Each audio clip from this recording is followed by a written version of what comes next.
Recording in progress.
Good morning, honorable members. I hope that I'm audible.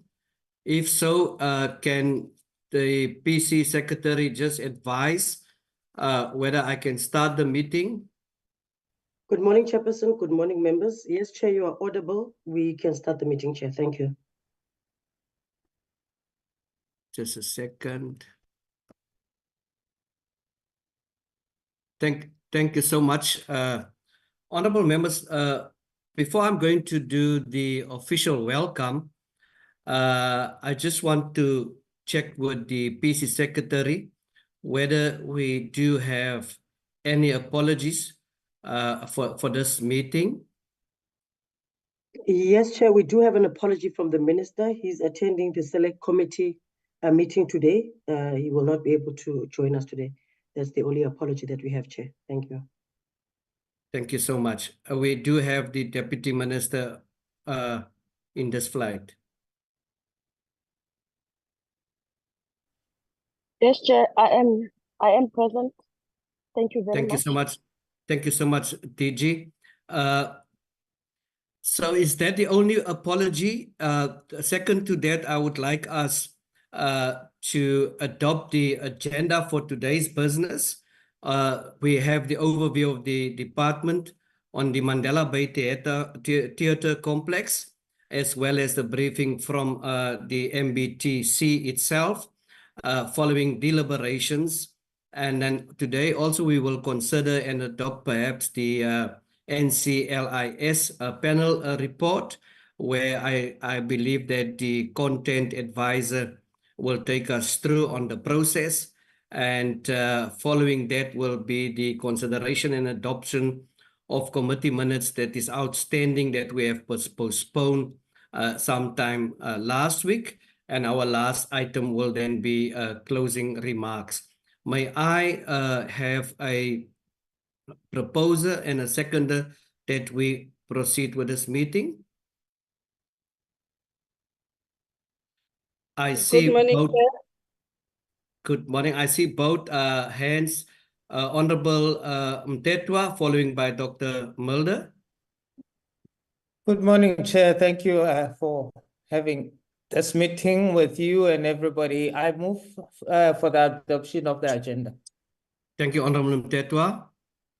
Honorable Mulder. Thank you, Chairperson. I will second that. Thank you very much. Thank you so much. Honorable members, you are much welcome to switch on your video or switch it off, those who experience problems. And also I have to stress that I believe that most of the gadgets, laptops and iPhones and everything has been sorted out. I see another hand. Is that a legacy hand, Honorable Ngonyama? Honorable Chairperson, Ngonyama, CEO, Mandela Bay Theatre Complex. Under the apologies, I'm not sure whether it is at this time that we should also, through our Chairperson, render our apologies. Yes, you may do so. I will hand over to our Chairperson, Ms. Palisakadi. She's present. Thank you.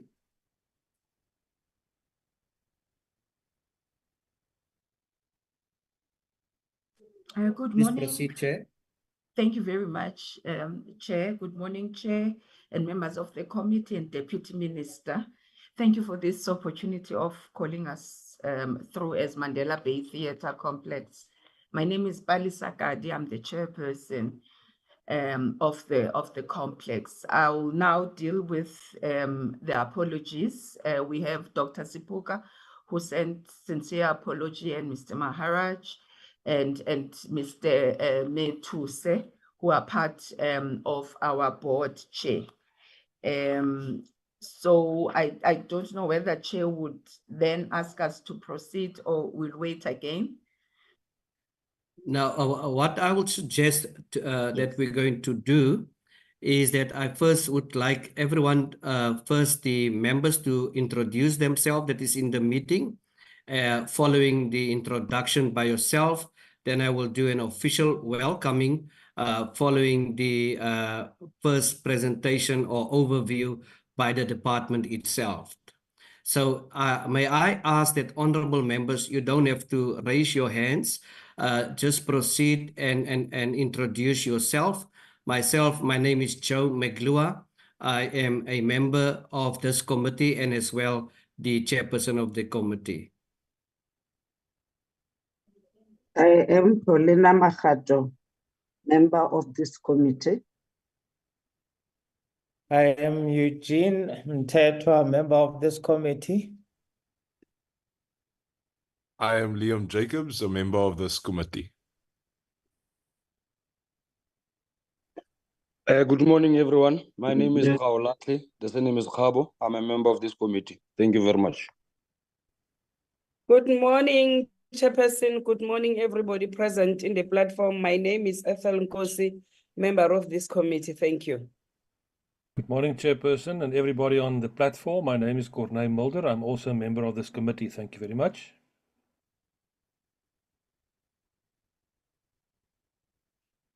Okay, can we proceed with the DM? You may. Oh, I see. Advocate Sally, proceed. Good morning, everybody. I'm Advocate Sally, member of this committee. Good morning, everyone. My name is Matsulo Molotane. I'm the member of this committee. Thank you very much. Deputy Minister. Good morning. Thank you very much, Honorable Chair, for the opportunity. I am Peace Mabi, the Deputy Minister of Sport, Arts and Culture. And if you may, Chair, I would like to introduce the subject matter. I'll hear from you, Chair. Thank you.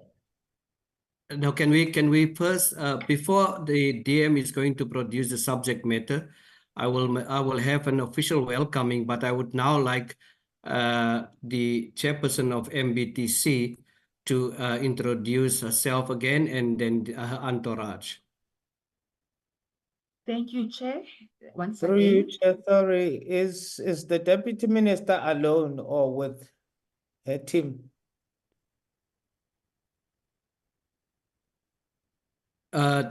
Deputy Minister, is it possible that you introduce the DSEC as well? Because it is Zoom meeting, I would not know who is present. So through you, if there are members from DSEC, please do introduce yourself, and those that are coming from my office as well. As indicated, Chair, that the Minister would have joined the portfolio committee, but unfortunately the NCOP is clashing with NA, so he mandated me to attend this meeting. Noted. Thanks, Department Arts, Sport, Arts and Culture. Good morning, Chairperson and honorable members. My name is Zima Savelapi. I'm the Chief Director of Communications and Marketing, DSEC. Good morning, Chairperson and honorable members and the DM and colleagues. My name is Busiso Tsanyane. I'm the Director for Public Entities Oversight in the department. Thank you.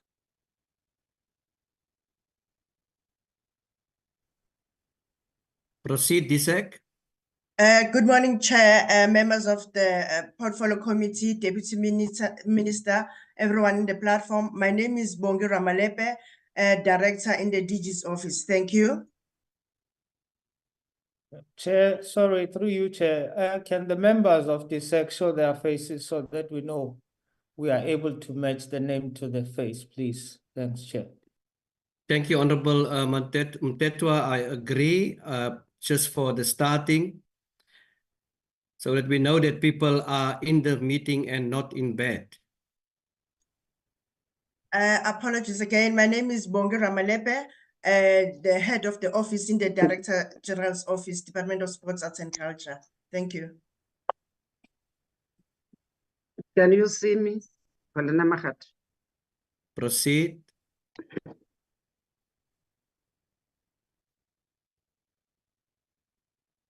Chairperson, can I quickly table an apology from the acting DG. She's indicated that she'll also be attending the select committee, and she has delegated Mr. Puleng Kekane to lead the delegation. Thank you, Chair. Noted. Thanks, Ms. Kadi. You may proceed with your entourage. Unmute. Good. Well, thank you. Thank you Good very morning. much. Morning. Good morning, Chairperson. Proceed. Good morning, Chairperson, honorable members, Deputy Minister, and colleagues. My name is Pam Ben Mazui. I'm the Director of Facilities Management from the Department of Sport, Arts and Culture. Thank you. Thank you.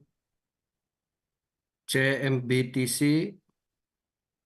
Thank you very much, Chair. Good morning once again to members of the committee, Portfolio Committee, and to Deputy Minister. Chair. Chair.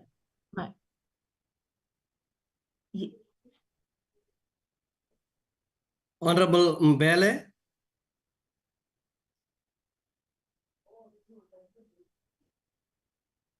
Unmute, Honorable Mbele.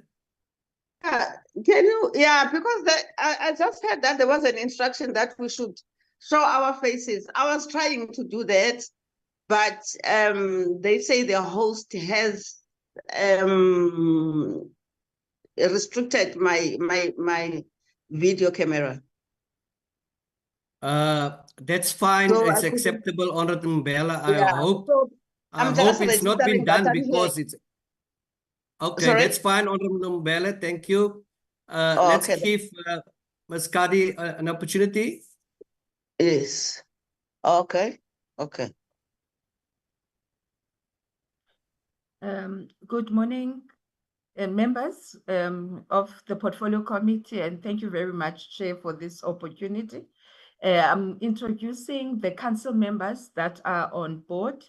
In this meeting, I am with Professor Ndletyana, who is the Deputy Chairperson of the MBTC.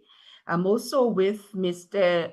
Basametuse, who's a council member and finance chair, and Mr. Mtukela, Gcinibandla Mtukela, a member, and Mrs. Shoba, a member, and Mr. Nabane, who is a member of the Audit and Risk Committee. I also carry an apology from Acting Judge Rihanna Parker, who is a member of our council as well. And then we've noted other members, the apologies previously, Dr. Sipuka, Mr. Maharaj, as well. Thank you very much, Chair. Thank you so much to MBTC. Honorable members, the Deputy Minister and representatives of Mandela Bay Theatre Complex, Council and Executive members, Parliamentary staff, a heart and a warm good morning to this meeting today. As you are all aware, honorable members, that this is Heritage Month. Thus, we remember and celebrate the cultural wealth of our country. We do so with the sole purpose of constructing a common South African identity. However, that does not in any way mean that we discourage cultural diversity. If anything, we promote cultural diversity by discovering and experiencing the cultures of those that are different to us.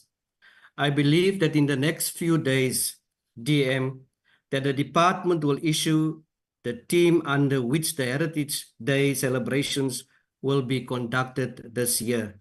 Nonetheless, today we are meeting a delegation from the Mandela Bay Theatre Complex, previously known as the Opera House in the Mandela Bay Complex, as an old institution. It actually started in 1892, and therefore it is important, honorable members, and it is befitting that we are meeting this entity this month rather than the previous month, because the date of this establishment alone of this entity makes it our heritage. Amongst the great artists that are associated with it, we can count the legendary John Carney, Ethel Fugard, and many others. Unfortunately, despite its history, it, as one of the oldest theaters in country, the entity was not immediately brought under the DSIC. It became the entity of the department by only during the 6th administration. But sadly so, honorable members, those who have gone through the presentations, sadly so in 2 financial years that the Mandela Bay Complex received funding allocation from the National Treasury, it got a disclaimed audit outcome for 2 consecutive terms.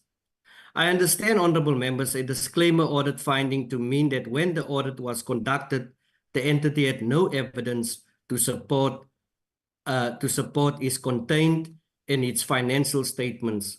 And this happened for 2 consecutive years, as I have said.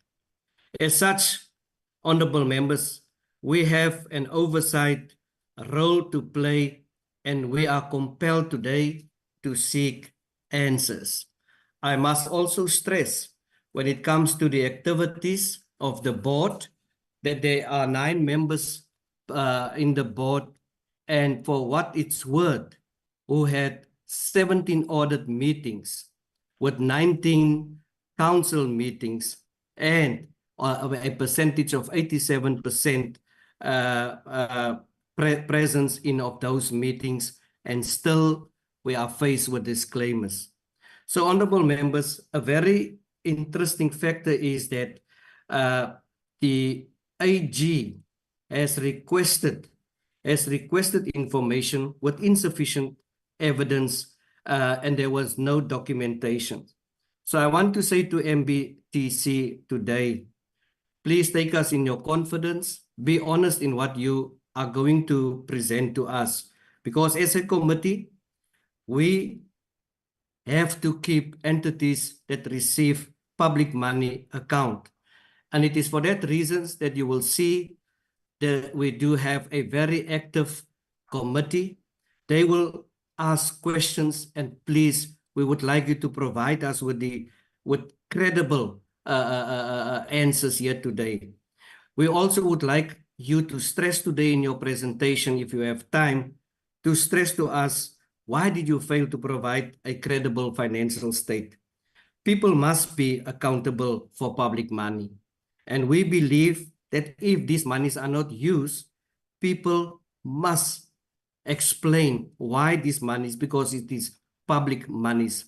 We'll find with other entities that we have already instruct the Department of Sport, Arts and Culture, and even the Minister to start with forensic audits. I also noted, of serious note, is that 31 million has been used for refurbishment of the complex, and I would like to invite members, even so, if there is members from the Eastern Cape, to go and see for themselves how best these monies has been spent. With those welcoming words, I would like to give an opportunity to the Deputy Minister to give us, with the Department of Sport, Arts and Culture, an overview of the activities of the department following a direct engagement with the presentation from the Mandela Bay itself. Thank you so much. Deputy Minister, you may proceed. Thank you very much, Honorable Chair. In my language, I would say Kilamileu. But I think I still have an obligation to also formally introduce the topic to the portfolio committee. Let me first, Chairperson, acknowledge you and thank you for choosing this topic during the month of arts and culture, the month of heritage where we'll be celebrating our arts and culture. Let me also acknowledge members of the Portfolio Committee, colleagues from the department, and members of the Mandela Bay Council. Good morning and happy Heritage Month. Chair, also just to reflect on what you have said earlier on, yes, we are working on identifying a working committee that is going to be able to deliver the Heritage Month for us. We will report to the Portfolio Committee in due course. Chairperson, you have said a lot in your opening remarks already. Maybe just to mention that the Nelson Mandela Bay Theatre Complex joined 5 other performing arts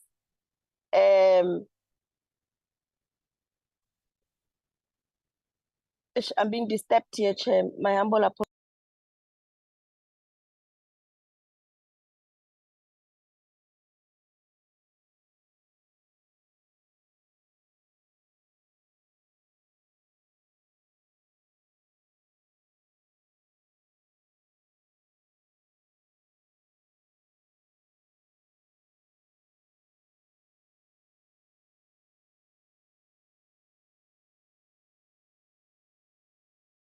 My humble apologies, Chair. My humble apologies.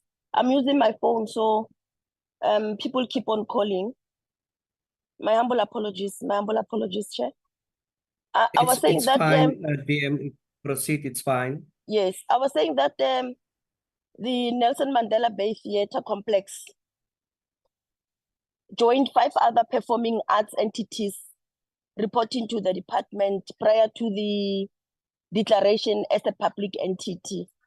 It was operating as a non-profit organization under the name Opera House, as you have said earlier on, Chair. The entity is based in Gqeberha, in the Eastern Cape. The department allocated an initial funding of 9 million, which was then increased to 23 million in the 2023-2024 financial year. And it was also allocated the infrastructure funding to deal with matters pertaining to maintenance of infrastructure. After the entity was declared, a new council was appointed in June 2022 for a period of 3 years as per the Cultural Institutions Act.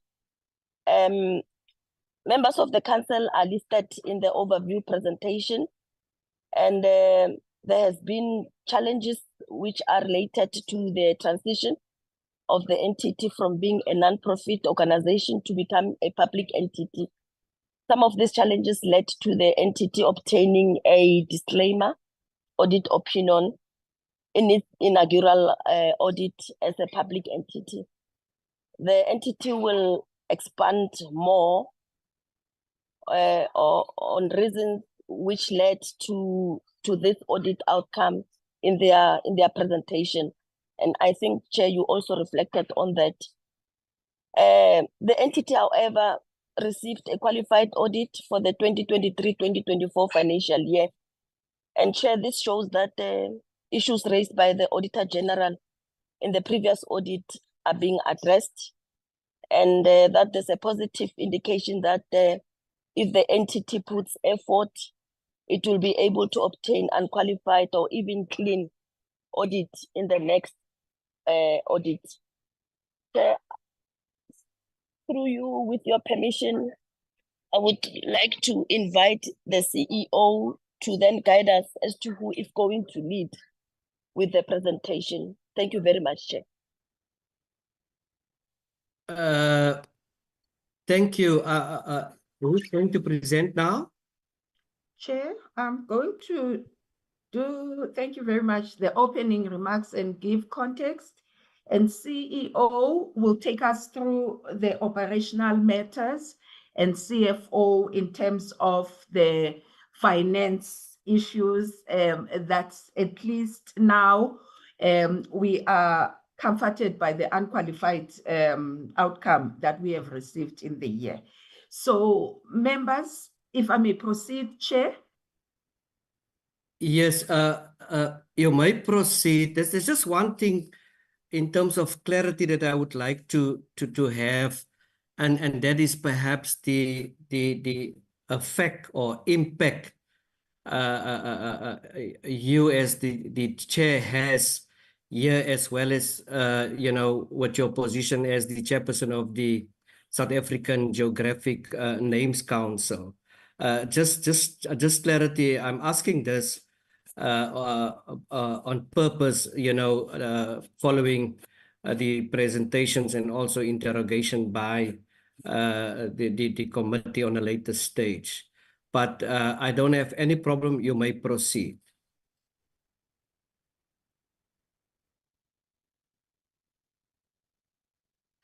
Thank you very much, Chair. Let me start with the latter. The South African Geographical Names Council is an advisory council to Minister of Department of Sports, Arts and Culture. It is not an entity. Therefore, it is separate from the entity which is a Schedule 3A, and its term is coming to an end now in November. So it does a separate mandate of the department as stipulated in the Act. So the Mandela Bay Theatre Complex, as also previously alluded to, is the former Opera House members established in 1892. And this then on 13th of May, the national minister, then Minister Mthethwa, announced the declaration of the Opera House, which at the time was the non-profit making and NPC, that this will be then declared. That was in 2021.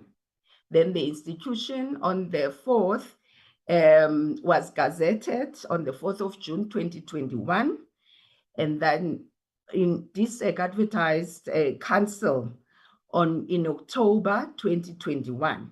This council that is appearing before the committee was appointed in July 2022 with a gap of absence of authority, accounting authority, between 2021 from its gazette and allocation and a proclamation at the time to 2022, where we joined. In September of the same year, 2022, council appointed internal auditors and then proceeded to appoint in October an audit and risk committee with external members, which we have a chartered director, Dr. Mvuleni Bukula, who's part of that. And lately now we also have Dr. Nganyiso, who's also an accountant and an academic, and also a forensic practitioner who is a member of this committee in the name of Mr. Mafani. So that is our audit committee.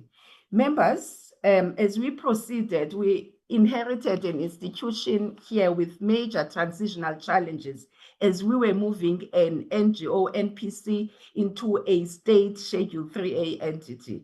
So the inheritance, as we go, I think it's 0.2.2 of transitional challenges, that we inherited the institution with a net liability position of 3.7 million. The inheritance of employees, we had to work on the deregistration of the NPC. We had to work on the listing and registration of a Schedule 3A now, together with National Treasury and the department. In between this period, there was a lack of clarity. The two theaters had to merge and become an entity which was formally now declared. Lack of adequate operational facilities, recruitment of new staff, all of this was happening parallel to the change that we were managing and having oversight on. But what we saw was lack of capacity at large in terms of the new entity now that we were doing. we were taking over, and insufficient resources. I think the first budget was approximately 10 million, between 10 and 15 million to start up with. Proceeding, Chair, when we then continued with this mandate, the audit had to take place because now we were governed by the PFMA, and also we had previous members of the board, which of the NPC, which we were calling to account on various matters, including transfer of bank accounts, including transfer of files, so that we may. So at the previous NPC, the board was chaired by Mr. Jack Banner, and also had members like Judge Maskuman and Johan Gerritz and Marlene Petersi and Ms. Ngomana. Those were the initial board members of the NPC. The ones who took over are the ones that are still with us now, together with myself, and are still part of the board and contributing largely to this change. Chair, elements of this, we have, as this board, managed to do a strategic plan. We also were receiving the national allocation and continue to do the work of being an implementing agency for the provincial programs of the Eastern Cape Provincial Department of Arts and Culture. I think this brought a bit of confidence in terms of how then the setup was whilst we were growing and developing an institution. But furthermore, we have observed and tried to get the relevant staff who are also aware of the PFMA, the public service, and initially, public management at large. This had its challenges, as well as we inherited staff members who were coming from the NPC and have been 10 years and 20 years of service in an institution. And it's an ongoing development path that we are working on. We have submitted the strategic plans so that we are able to comply, but one is really satisfied with the call by the committee in terms of oversight, so that we strengthen our obligations for oversight as the board. But what we are aware of is that our mandate is to provide a platform for professional performing and visual arts, but also we're looking at developing the next generation of SA performing arts, and also want to comply at all costs because we have no option as directors or councillors. The annual performance plan reflects the contributions that we have done, and the committee truly so identified the areas and challenges that we have been having as a council at large. And these challenges were also shared with the department in terms of what we are. But Chair, there's improvement plans that we have instituted in this regard. And these improvement plans speak to primarily to the human resource elements and institutional change management that we have looked into. Others then were leaving us in the process. The resignations, about 5 employees were going in between with finance. We also had a CFO that lasted less than a year in between this. Chair, the challenges identified were internal control deficiencies, insufficient funding of resources, performance monitoring, lack of human capacity, and improved revenue generations. These were identified by the council for us to look into as primarily what will make this organization grow or break the organization. But other than that, we looked and said that we're looking at how best do we apply our oversight responsibility and continue to be a credible institution so that we grow into levels of your state theaters and market theater. Chair, we have a governance structure, which is council. We have an ARC, We have internal auditors that are in place today. We have a full complement for finance at this juncture and SCM in the current financial year. The staff retention that we are putting in place so that we are able to have continuity and people accounting, not people leaving and a huge exodus in this, especially in finance. We have accounting systems, using the systems that are for financial accounting. And we also have registered the entity with the South African SARS. We also continue now to have a bank account in the name of MPTC. Some of these were quite technical. Some of these really proceeded to give us challenges. As a result, members found themselves having to intervene in terms of guidance, seeking guidance also from the department, but also seeking external expertise to advise in terms of how do we hold the entity together. The story, Chair, the line, in fact, of this script as we are in theatre has changed into a positive one. We have received quite an improvement in terms of the current audit, previous audit year, which is an unqualified audit at this. And we do have a mission as this entity to close our term with a clean audit, such that we maintain and hand over an entity with a high integrity and status, of course. We remain accountable and also accept and welcome the committee's interrogation and request for us to account. Chair, I'm going to hand over to the CEO at this point to continue and also deliberate and share with the committee where the organization is at an operational level, and also give the committee some sense of assurity that the organization is currently running and we are complying as required in the PFMA. And where there are challenges, the department is aware and receives reports to assist when necessary. Thank you. I'm going to hand over, Chair, to Mr. Monde Ngonyama, the current CEO. CEO, you may proceed.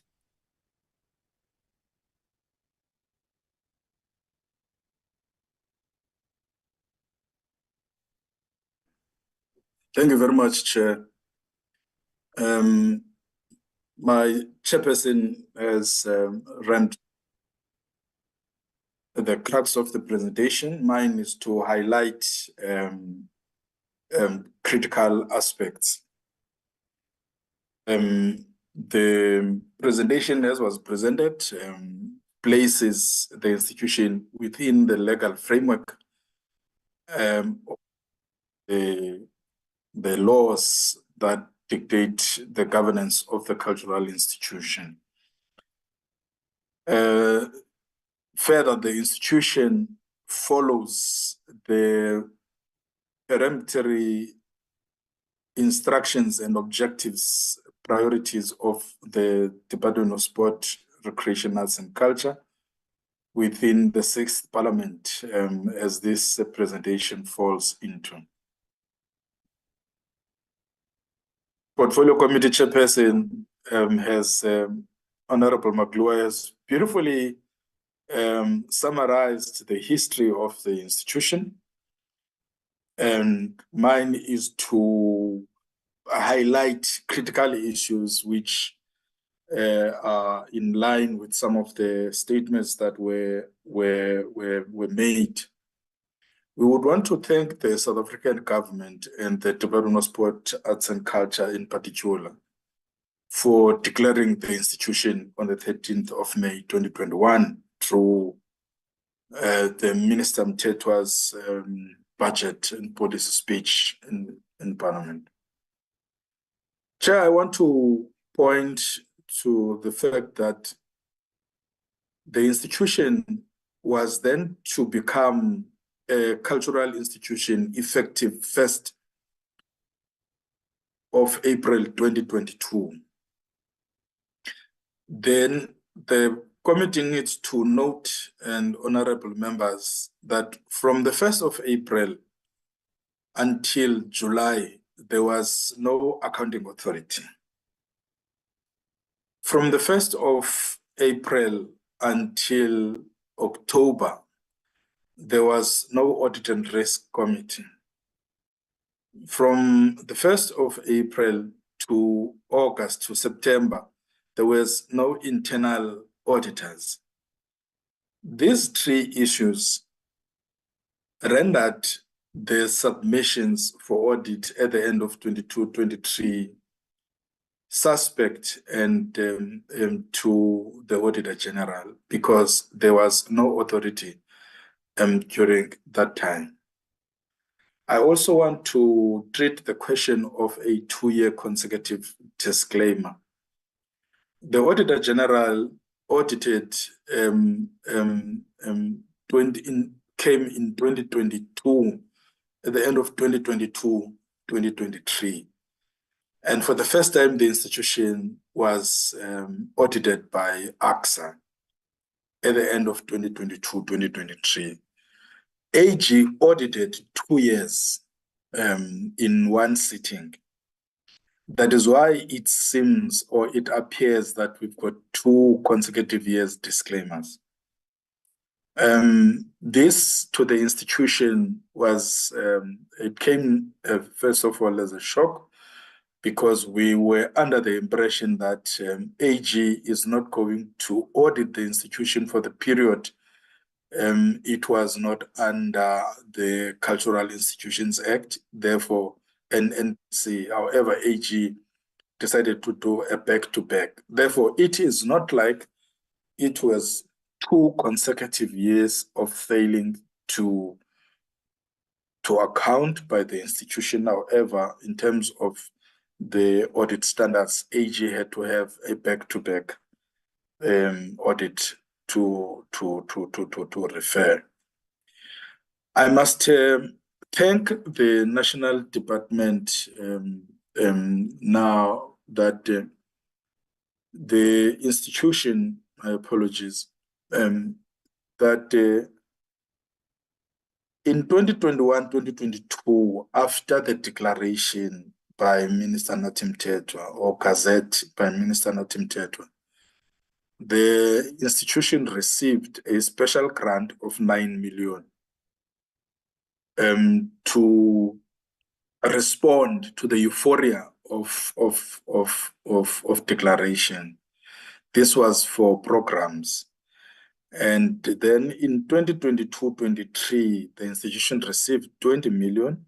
And in 2023-24, the institution received 23 million. And in 2024, that has since increased to 33 million. We want to appreciate the National Department. The jump from 2023-24 of 10 million rand, in our view, is testimony to the commitment by the National Department to improve the institutions, because, as the chairperson alluded earlier, we could not recruit experienced staff members. Even those that we recruited, we could not hold on to because of emoluments and benefits. However, now we are able to do that, and we are proceeding as an institution is supposed to be. The 2023-24, my apologies, Chair, I should have stated that I've got fever. The 2023-24 improvement from a disclaimer to a qualified audit, leaping over the adverse findings, is testimony of how the institution has since responded, now that it has the accounting authority, it has the audit and risk committee, it has internal auditors, it has the CFO, who is a chartered accountant, as well as all other portfolios that have since been filled. as we can show the organogram that we even have now, planning, monitoring, and reporting, senior manager who is responsible for coordination and ensuring that the institution complies with all the performance and due diligence by all that are responsible for this. I must say, Chair, that we are, Honorable Chair, we are getting tremendous support from the councillors of MBTC, and to everyone, the disclaimer was a shock, though understandably so, because it had to do with the transition from the NPC to the Schedule 3A, and the burden of responsibility.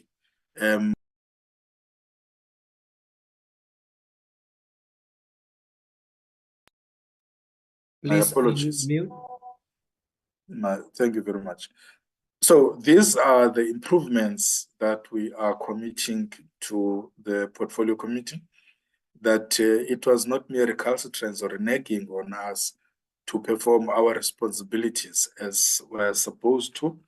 However, it was to do with the transition which we have since managed to deal with. I must state to the portfolio committee, we are still dealing with some of the transition legacy issues. We have put in place measurements to deal with those, particularly the SARS compliance. That is the only remaining aspect which we have set ourselves a target of defeating by the end of December, earliest, or extended to March 2025. Chair, as I said, that we are in line with all the requisite compliance expectations of the National Department, which is our shareholder. And we are expected to deal with 3 programs, which is administration, which is business development, which is public engagement. I must state, Chair, on the business development, it is not easy. We are the only declared performing arts institution in the Eastern Cape, which is historically and largely known as rural.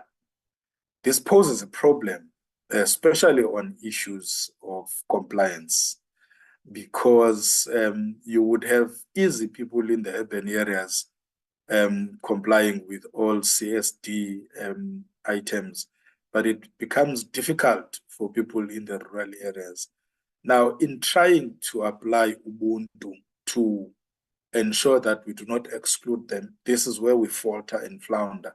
However, through public engagement, we are trying by all means to find mechanisms that will not alienate the institution from fulfilling its responsibility of, though brick and mortar is in Gqeberha, an urban area, however, it is felt throughout the province, even in small towns. We will try and do that within the framework of our compliance regime. Chair, this is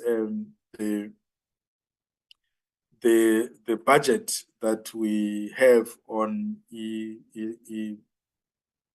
infrastructure and subsidy for programs for that period of 2021-22 and 2022-23.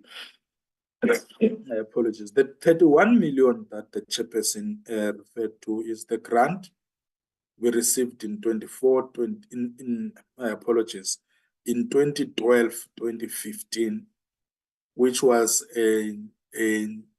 was referred to as the Soccer World Cup legacy grant, which saw us able to extend the building from what it was. Chairperson, we are very much glad to welcome you or your delegation to come and visit us to see the work that was done then and the work that is being undertaken currently. The building was built in 1892. Before the National Department came in to declare the institution last got a major service on the capital work in 1986. The roof has never been touched since 1986. And last year, May, there was the unprecedented storm in Gqeberha. We have seen the one which took place a few weeks ago, which dealt a blow to electricity.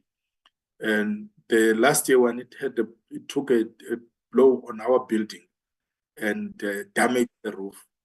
If the portfolio committee can arrive now, it will see that that building is under construction. We're dealing with the roof, we're dealing with the electrification. For further, during COVID, we became victims of vandalism. The chiller plant was completely stolen. However, through the grant from the National Department, we are replacing all those, the maintenance that we hope. In fact, we are confident that the current construction that is taking place will be done by February 20. The person I can guarantee you and the committee will receive the invitation to the official opening or reopening of the institution in February 2025. So again, in closing, Chair, we want to appreciate the support we are getting from the Department of Sport, Arts and Culture and their understanding of our needs as the newly declared institution. And we are working within the confines of the economic climate in the country. Therefore, ours is not to complain. However, the council has instituted a study for self-income generation strategy, which will see us coming up with mechanisms of augmenting the resources that we are getting from the National Department. Hence, the council adopted consciously an indicator which is a project management, which means how do we, in implementing the revised white paper, the relations between the institution with the municipality and well as the province. The municipality has, to that effect, agreed on an 18 million rand over the period of 3 years, which will see us playing a space of development, and the province annually funds us with 3 million rand, which means in terms of resources, the health bill of the institution is good. What we need is to provide responsive management, good governance, and uncorruptible administration. Chair, I will ask the CFO if he wants Mr. Lazola Mfenyana, if in 2 minutes he can explain on the finances, especially the audit process, which reflected on the disclaimer for over 2 years and put in context. Thank you very much, Honorable Chairperson. Thank you so much, Mr. Ngonyana. No problem. I will give him 2.5 minutes, but also take us through the targets and the huge variance the entity has in its presentation. Thank you.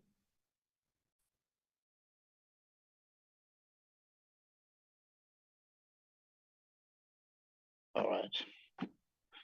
Thank you very much, Chair, and the committee members. Let me say all protocol observed. Having been with the institution since I started in January of 2024, so I joined when there were about 3 years left of this 23-24 financial year. I think the CEO and the chairperson lastly covered, the financial aspects that occurred in that period. I think it's just to stress to say to the committee that even with the 2023-24, we have had to go back to reconstruct the books, starting in the declaration era. So it was more than 3 years that were being audited by the AG in the current period, because we had to clear that disclaimer that was there at the time. I am the third CFO in the organization. But needless to say, we did manage to push as an entity, and we then improved to the to the qualified audit opinion that we have, from 23 paragraphs to now 2 paragraphs that are sitting with us in the audit report, which also the AG has even commended to say it was a big improvement. The AG has indeed committed to support the entity in seeing how do we deal with those matters. Even as late as last Friday in the CFO's forum with the DSEC CFO and the entities, DSEC has committed to have a session with MPTC so that we can see how then the department can assist more to the entity so that we can improve even further than we have done in the past. So I think from my end, there is that commitment from DSEC, which is this month. And I am so looking forward to that, as now we are going to be audited on the compliance with legislation, and in addition, the performance information or predetermined objectives, as the AG normally calls it. I think I will just end there, Chair. Thank you very much. Thank you so much to the department. Honorable members, I am going to give an opportunity to members to ask questions. I see Honorable Mtetwa is the only hand. If we can remove the presentation in order for me to see the hands. In the meantime, following by Honorable Jacobs. In the meantime, as you raise your hands, I will indicate. Honorable Mtetwa, you have the floor. Thank you, Chair. And good morning to everyone that I had not greeted before. Chair, my apology. I was supposed to indicate that as the sector, we have lost 2 ladies, Tato Sekwane and Dr. Bishop Jessica Mbangeni. We should have given them a moment of silence, but it is my error that I didn't reflect on that. Maybe when we done with this, we can do so at your discretion. It is okay for the political head. The Deputy Minister has introduced the subject. I was expecting the department to give us detail on what, having MPTC having received 2 disclaimers, the department to say this is what we did. Of great importance is I'm not sure whether the leading official that was delegated by the ADG is in the meeting, because I would have expected him to take us through to what are the issues and how did the department deal with those issues. So I would like to find out from the department, how did they deal with the issues? When was it? And when is the terminal date of the board?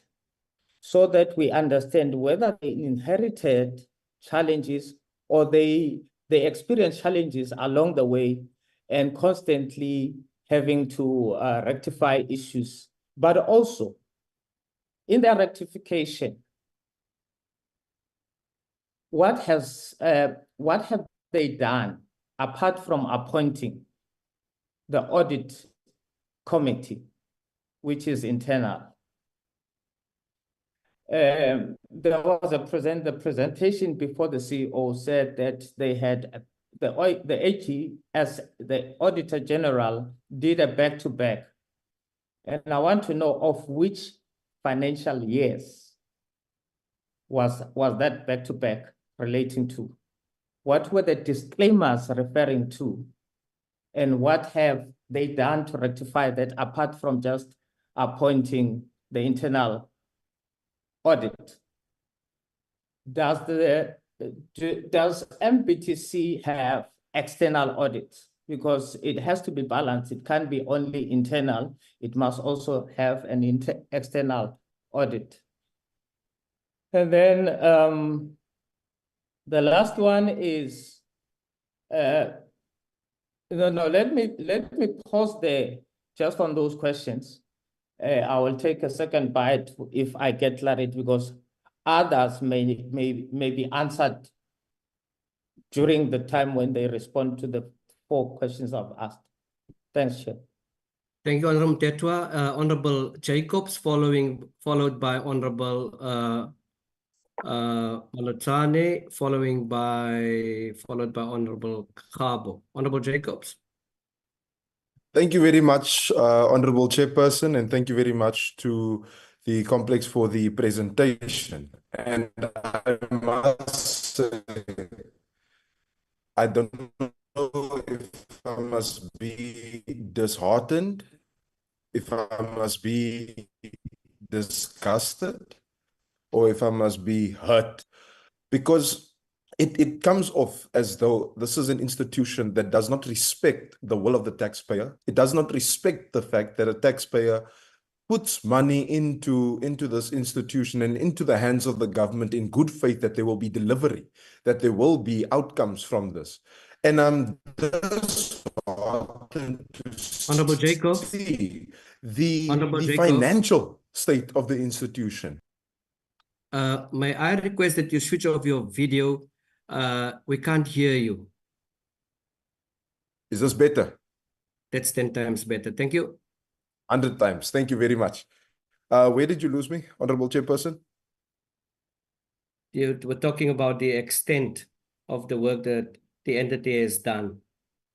Thank you very much. And I must say, it's disheartening to see how taxpayer money, how the money of the people of this country is not being respected at this particular institution, because it is apparent. I mean, it was just mentioned that there was a euphoria when there was money given, when there was money, when the minister gave that 9 million out of euphoria. But it looks as if money is going in, but results are not coming out. And I'm seeing that monitoring was only introduced recently. It means that what was going on before? How can you actually say that you can account properly for the expenditure of the finances of the people of this country on this particular project when there hasn't been proper monitoring, and there hasn't been proper monitoring over the outcomes and the outputs of this particular complex for so long? And I think that this then raises a few fundamental questions. Number one, is there proof pertaining to the appointment of the board? What are the terms and conditions of this particular, of the board of this particular complex? And what are the complete budget and expenditure, both of those, for all of the meetings that the board has had? Because if we can get this, I think it is also going to display an even darker picture. It's going, and it's ironic that I'm using the word display picture, because it seems as if pictures aren't being displayed at the Mandela Bay Theatre Complex. So I want to see the full picture of this, and I think that it is about doing justice to and respecting the people of this country. Furthermore, the complex itself is responsible for producing stage productions and presenting exhibitions. What is actually being done? Are we seeing these exhibitions? Are we seeing these stage productions? And it's also got to do with public engagement. And when we're talking about that, we're talking about training and developing emerging performing artists. Now, is the complex actually able to account for actually developing these artists? Which artists are you developing? Who are you developing? And how are you developing them? Is there actual training in place? Is there actual holistic development taking place for these artists? I mean, that much like Honorable Tetwa, I think I'm going to leave it there and have a second bite after some of my colleagues have bit on this. But I'm angered, I'm disheartened, and quite frankly, I'm hurt hearing this particular report. Thank you very much, Honorable Chairperson. Thank you, Honorable Molotwane. Honorable Bella, I've noted you.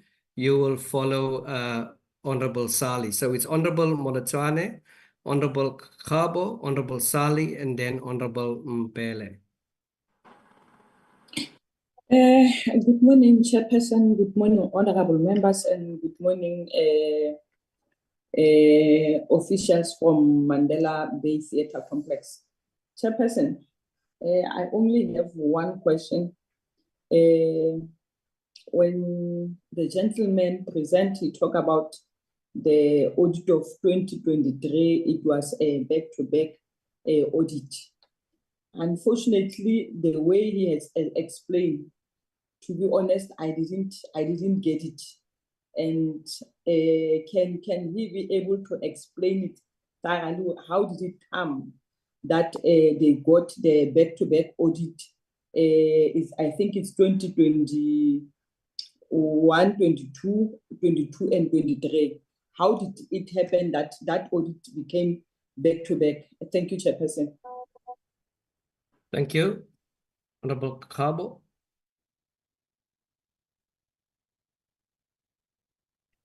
Good morning, Chair. I'm not sure if I'm audible. You are, proceed. Oh, thank you very much, Chair. I would plead with you that I would prefer to submit my comments and not using a video, if it's fine with you, because I heard earlier when it was a bit 100% problematic. proceed. Thank you very much, Chair. Let me also forward my greetings to your good self and members of the committee, including people from the Mandela Bay Theatre, to our meeting, Chair. And of course, Chair, I must also join members of the committee in raising my problems in relation to the general management of the institution or the entity itself. I think to a large extent, the picture that we are trying to be presented here, unfortunately, is very blurry. And as a result, we are unable to develop an understanding of what the presentation seeks to achieve. I'm raising this precisely because of, in the presentation from the Mandela Bay, they are unable to present to us in actually what is the actual mandate of the entity. Because if the actual mandate of the entity will be to develop skills, in their report, it must be able to indicate which programs or projects they've invested the large portion of their budget in making sure that they fulfill the actual mandate of the entity. And from where I'm sitting, Chair, I'm not getting that. And with that being said, I would like to raise a question in relation to their projects that specifically focuses on skills development or development of a particular skill or particular development in line with their mandate, Chair. But second to that, Chair, the indication of the financial situation of the institution is very bad. And to a large extent, if you would indicate that you are receiving or you have received an audit opinion that seeks to indicate to us that you don't have internal controls in place, it's a problem. And I'm raising this because I would want to get an understanding as to what were the actual issues that the Auditor General has raised, and what were the post-audit action plan that was implemented. To a large extent, how far are we in implementing that? Because if the Auditor General can say that the management did not play an oversight or the actual oversight on the affairs as expected, then it basically means that what the presentation is telling us is far from the truth. Because what is the use of having an internal audit committee when you yourself, you are unable to detect problems even before the Auditor General will come? Amongst other issues that the Auditor General is indicating is the lack of consolidation of weekly and even monthly plans in terms of how far or what is the financial position of the institution. And to the large extent, Chair, it is worrisome when you get an indication that part of the reasons why the audit opinion or the entity received an opinion of this nature is precisely because of the entities unable to provide enough evidence. And enough evidence, in my little understanding, would mean that after you have spent money, you'll be able to demonstrate what is it that you have spent money on. And it's also linked to the question that I've raised earlier on in terms of what are the actual programs or projects that the entity is implementing that seeks to respond to the actual mandate. I think, Chair, the other issue that we have raised, one will seek clarity from the presenters as to what are measures that they've put in place in trying to mitigate the audit outcome that we have received. And to a large extent, you can't have just receive an audit outcome that is not favorable, and yet again you don't tell us what consequence management have you applied, whom have you held accountable. Why is it that when the Auditor General is requesting documents, people who are responsible for a procurement process are unable to demonstrate which process have they followed. So I'd also like to add the part of consequence management on and around that. The last part, Chair, I'm not sure what is it that they said, what the Chair said around the CFO. So that I think she said that the CFO was only there for a year, to have a CFO in the entity. What is the outlook of the financial unit of the entity? In terms of your organogram, what is the reporting line? Who's responsible for what? So that we are able to detect as to who was unable to fulfill his or her duties in line with the appointment, Chair. I think for now, I'm tempted to pause and probably listen to their response in relation to the issue that I've raised, Chair. I think I'll pause for now, there, Chair. Thank you very much. Thank you so much, Honorable Sali. Good day, Chair, to all honourable members and to the Nelson Mandela Bay. First and foremost, I must say I was not satisfied with the presentation at all. It lacked so much information that it was completely concerning. One of the requests that has been made by this portfolio, Honourable Chair, is that we are provided with the mandate and constitution of every single entity that is going to themselves. What I want to know is, nobody's asked the question, I think we've just assumed, was an external audit conducted? If not, apologies. Actually, no apologies. Internal audits does not satisfy, and it should not and will not satisfy this particular portfolio committee, because it will not provide us with all the necessary information, especially with all the concerns that is evident. To assure accountability of our taxpayers' money and in lieu of all the concerns, this is an apparent. So first request is an external audit. Then there's another concern that was raised. There was mention made of items stolen, vandalism. I'm also familiar with the fact that there is a syndicate of gangs in the Nelson Mandela area. What is the outcome of any investigations? How much of this theft that has occurred is actually internally related? Further to the concerns already raised by my colleagues, there obviously appears to be irregular and wasteful expenditure, and indeed this is absolutely disheartening. What steps are being taken for the safety of this particular institution, as well as what is being done in order to recover any wasteful and irregular expenditure?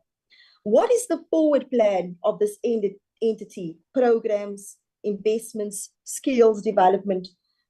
The presentation was absolutely lacking. It provided us with no insight what is actually happening, what is transpiring, and what is the plan going forward, even when it comes to finances. So, Honourable Chair, as far as I'm concerned, this particular entity needs to go back to the drawing board. We need to require an external forensic report. And to be honest, we need to have a site visit at this particular structure of the Nelson Mandela Bay to see what is actually happening. I thank you. Honorable Mbele. Okay, thank you very much, Chairperson. First of all, let me just greet yourself and other members of the portfolio and the officials and the DM. And like I've said, my name is Mbele, the member of the portfolio committee from MKP. Yeah, Chairperson, I don't know. We always talk about these issues and then we say we follow money. We will keep on saying this thing until everybody understands exactly what do we mean. Yeah, at the same time, there's a fact that I always raise, that we need all these institutions, whether it's federation, whether it's what organization, but we need their quarterly plan, implementation plans that goes with the finances, with the budget, so that every quarter we must get those reports. We don't want to get the reports maybe after the financial year when they have already received their allocations or maybe about to receive them.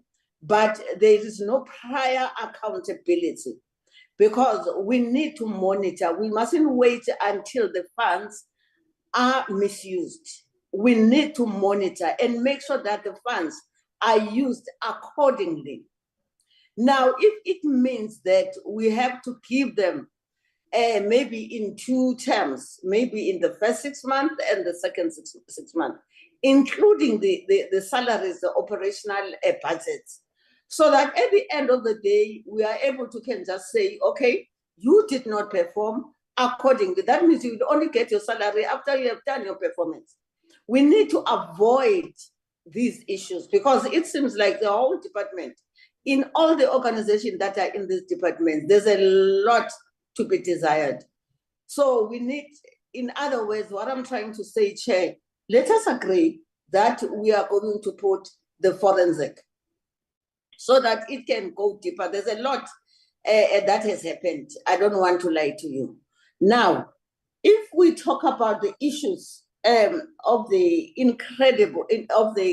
credible financials, I mean to say, if you produce I don't know whether you call it incredible, you produce the financial statements that are not credible, what are you really saying? If we are going to have the disclaimers for 2 years, for two consecutive financial years, what is that? Although I've just heard when I see Osefo saying it's not the true reflection, but that means there's someone who is not telling the truth between them and the AG. If that is the case, which needs to be investigated and check whether that is correct or not. Now, at the end of the day, when are they going there? We need the evidence. You see, Chairperson, this issue of the presentations, sometimes we are misled because the presentation, you can prepare the presentation. But in terms of whether it's a presentation of the report, the presentation of the report must be detailed. We can't be, it's not that they are here to can just say, okay, right, we are this company, we want 1, 2, 3. No, they are here to account, not to present, but to account for the work that they have agreed that they are going to do. Now, the other issue, I would like to check whether they have signed a social compact agreement or any other contract, a document with the department. Because if you're talking about the social compact agreement, you're talking about the deliverables as well, where you are going to say these are the things that we are going to, and then you agree with the department and the expectation of the department at the same time. And also to put a blame on the department. That means the department has not been doing its work. Unfortunately, Deputy Minister and the Minister, you have inherited whatever that you have inherited. But according to me, because these are the reports that are taken back, now, that means there's a lot that has not been happening, that has not been done right. So I agree with the colleagues that we need to go and do a site visit. And also, on top of that, we have to put a forensic, what you call, I'm almost done, Chairperson. The other issue that I want to check, I'm going to echo this because according to me, that is the most important thing. If you have a theater, maybe whether it's a market theater or it's a state theater, but at the same time, there should be a source of the issues of the events. There should be a lot of development. Now I'm talking about the development and identifying the activities that are done by the community, the young people, your disabled people, or whoever. Now, because if you are going to have some activities in that theater, it should be the people that are residing in that local area, or even outside for that matter. It doesn't matter, as long it is the disadvantaged people. So we need a plan on how they have been doing it and what are the intention of doing it. That means part of the site visit, those are the things that we will be looking at. Who did they develop in terms of these areas? Who is participating in the theatre? Who are the what do you call it? Who are participating? The people that are supposed to be participating, even in the terms of the what is it? It's LCM processes, because according to what I've heard, the LCM processes, they had it was some challenges in terms of SARS and your CSD. Those are the issues. I mean to say, if you are an institution, especially that is working with the government, it's simple.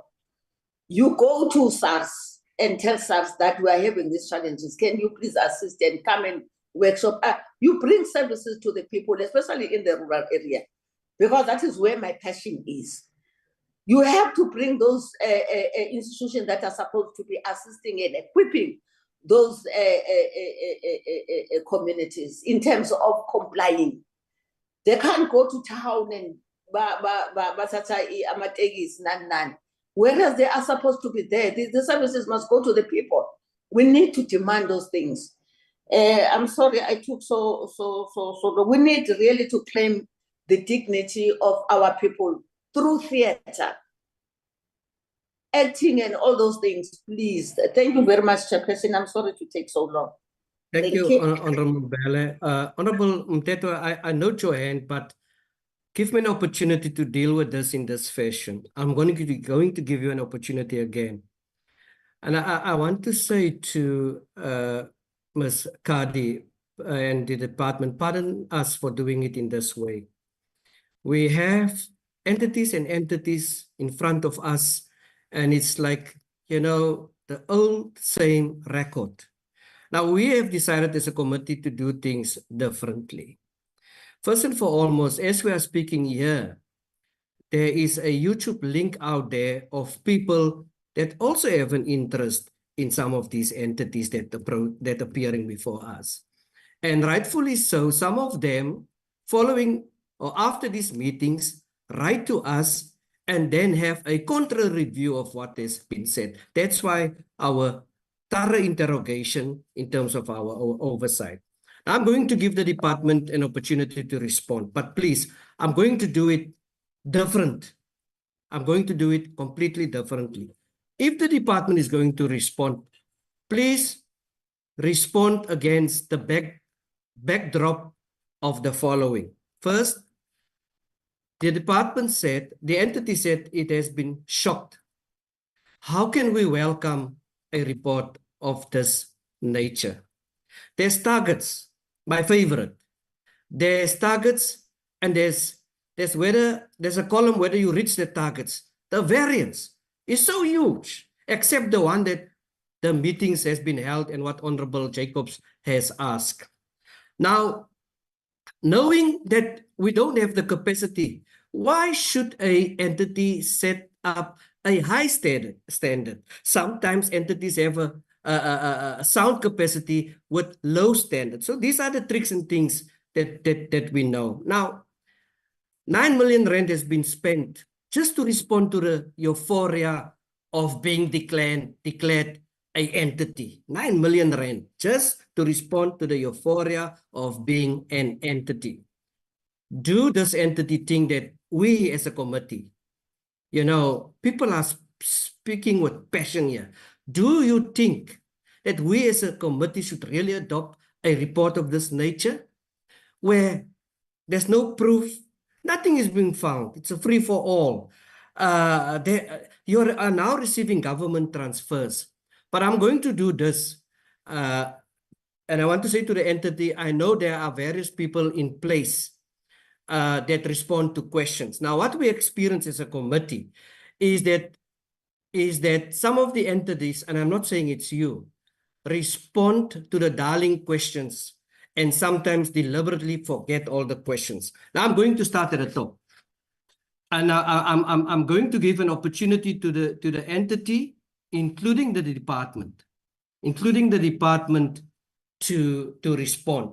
I'm having a very serious question to the department that really, DG, I would like to have a response on this. The CEO is permanent. And I mean, for as long as we are in this game, it's against the norm. There is just no way that the CEO can be appointed permanent with due respect. There's a 5-year contract. I want the department itself to respond on this. I'm going to mention the issues raised, and then I'm going to give an opportunity to the department to respond. Honorable Mtetwa spoke about the termination of the board. Please give us that. I hope everyone is writing. What did they do about the internal audit, which year, and what is the meaning back-to-back? What was the disclaimers, and why don't you have external audits as well on the department? I will, Chairperson Kadi, Ms. Kadi, I will give now over to you. If there is various people responsible for these questions Honorable Mtetwa has asked, please feel free. Let's do this in this fashion. Termination of the board. What did they do in internal audit? And tell us about the back-to-back and what was the disclaimers all about, and why don't you have external audits? You may proceed to the entity. Thank you. Thank you, Chair. Let me start with the external auditors. Our external auditors are AGSA, and we have our internal auditors as well, which is its Nexus. So we do have at least two levels of assurance coming from auditors in this regard. So we do have external auditors, Chair, from the time we took the responsibility as the board. Then the second part, Chair, the back-to-back audit element, I'm going to ask CFO to explain it so that it's more clear how the process, fortunately, is a CA and also worked for AGSA in this regard. Then I'm going to also confirm that our term, it's a 3-year term, which will end, should end next year in June. I think the department will also confirm that. But also, there's something we have not referred to here, which is the amalgamation. And what then happened in between. I think the department will explain it better as a result of what happened and what could not happen during that time, Chair. Then the financial years of disclaimers, I'm going to ask CFO to refer to that, but also would ask Professor Ndlejana right at the end, as also he is our right-hand man in the governance and transparency and accountability components of our business. I think let's start, as you said, Chair, as you were trying to hold us, direct us, let's start with that. And then we need to proceed and also respond to members, each member, if you allow us. Thank you. Especially when it comes to programs, because CEO is also an arts administrator and an artist in this regard, who will also have more information. And we have the chair of artistic programs in this meeting from our side. Okay, let's give them sorry, Ms. Kadi, let's give them opportunity to respond crisp to the issues, the back-to-back issues. Yes, all right. Over to you, CFO. Mr. Thank you very much, Chair. In responding to the back-to-back, so the department declared the public entity in 2021. That declaration was in May, meaning that from June, the transactions that then happened after that, belonged to the entity up to the financial year end, which is March 2022. That's the first financial year. And then from the 1st of April 2022 to the end of March 2023, that was another financial year for the entity newly now declared. Before then, it was operating as a non-profit company. I think it was established. Now, there was an issue as to who actually should audit the books of this company and what is then the instruments that are bringing that aspect to the fore. And then in that effect, at the time, a legal opinion was sought, and then that's when the AGSA came into play, because it was not immediately a Schedule 3A entity, but it was an entity as declared under the Cultural Institutions Act. And then in that act itself, even in terms of the actual standards that the entity needs to use, a GRAP is not stipulated in that, but GRAP is stipulated in the PFMA. So there was a bit of technical matters that needed to be dealt with. I think also the department will also come in as to the business cases that were supposed to have been done to determine the structures, which is now the staffing structure of the institution immediately after declaration, the staffing that needed to be done in terms of the post-establishment, as they call it. Prof, thank you so much. I got it. I understand the back-to-back. Let's go to the Honorable Liam's questions. Ms. Kari, are you in a position to give us proof of the appointment letters to the board and also a detailed budget pertaining to the council meetings as well as the audit meetings that has been held? Because we are asking this, we are inquisitive to see as to what these amounts are running for in terms of hotels, transport, et al. Even if you can get that in writing, I know that you will not be possible to do that now. Can we get an undergoing that you will do so? Yes, Chair. Thank you. We'll proceed. Okay, thanks, Mr. We have done with the next member. Then Honorable Khabo, he asked a very pertinent question. Can someone take us to the measures that the department has made to mitigate the audit outcome? Is there anyone in jail? Is anyone behind bars? Does anyone wear a red overall except like in the case of Honorable Mtetwa? Good day once again, Chairperson. I'll just show my face once more. It's Busiso from the department. But maybe before I respond, Chair, I do want to apologize because normally, as Honorable Mtetwa said, we normally begin with the department's overview presentation, which I believe the members have the slides before them. Before the entity comes in and present. I did try to raise my hand, Chair, but I was afraid to be rude to be talking while the Chair was addressing the meeting. We profusely apologize for that, Chair. I think that's fine. Yeah. One thing that we were going to mention also in our overview presentation was the fact that the Mandela Bay Theatre Complex was only taken over or declared in 2021. Yes. My apologies to interrupt. Let's speak to the questions now. We will get the other detail. That is 10 times much more welcome.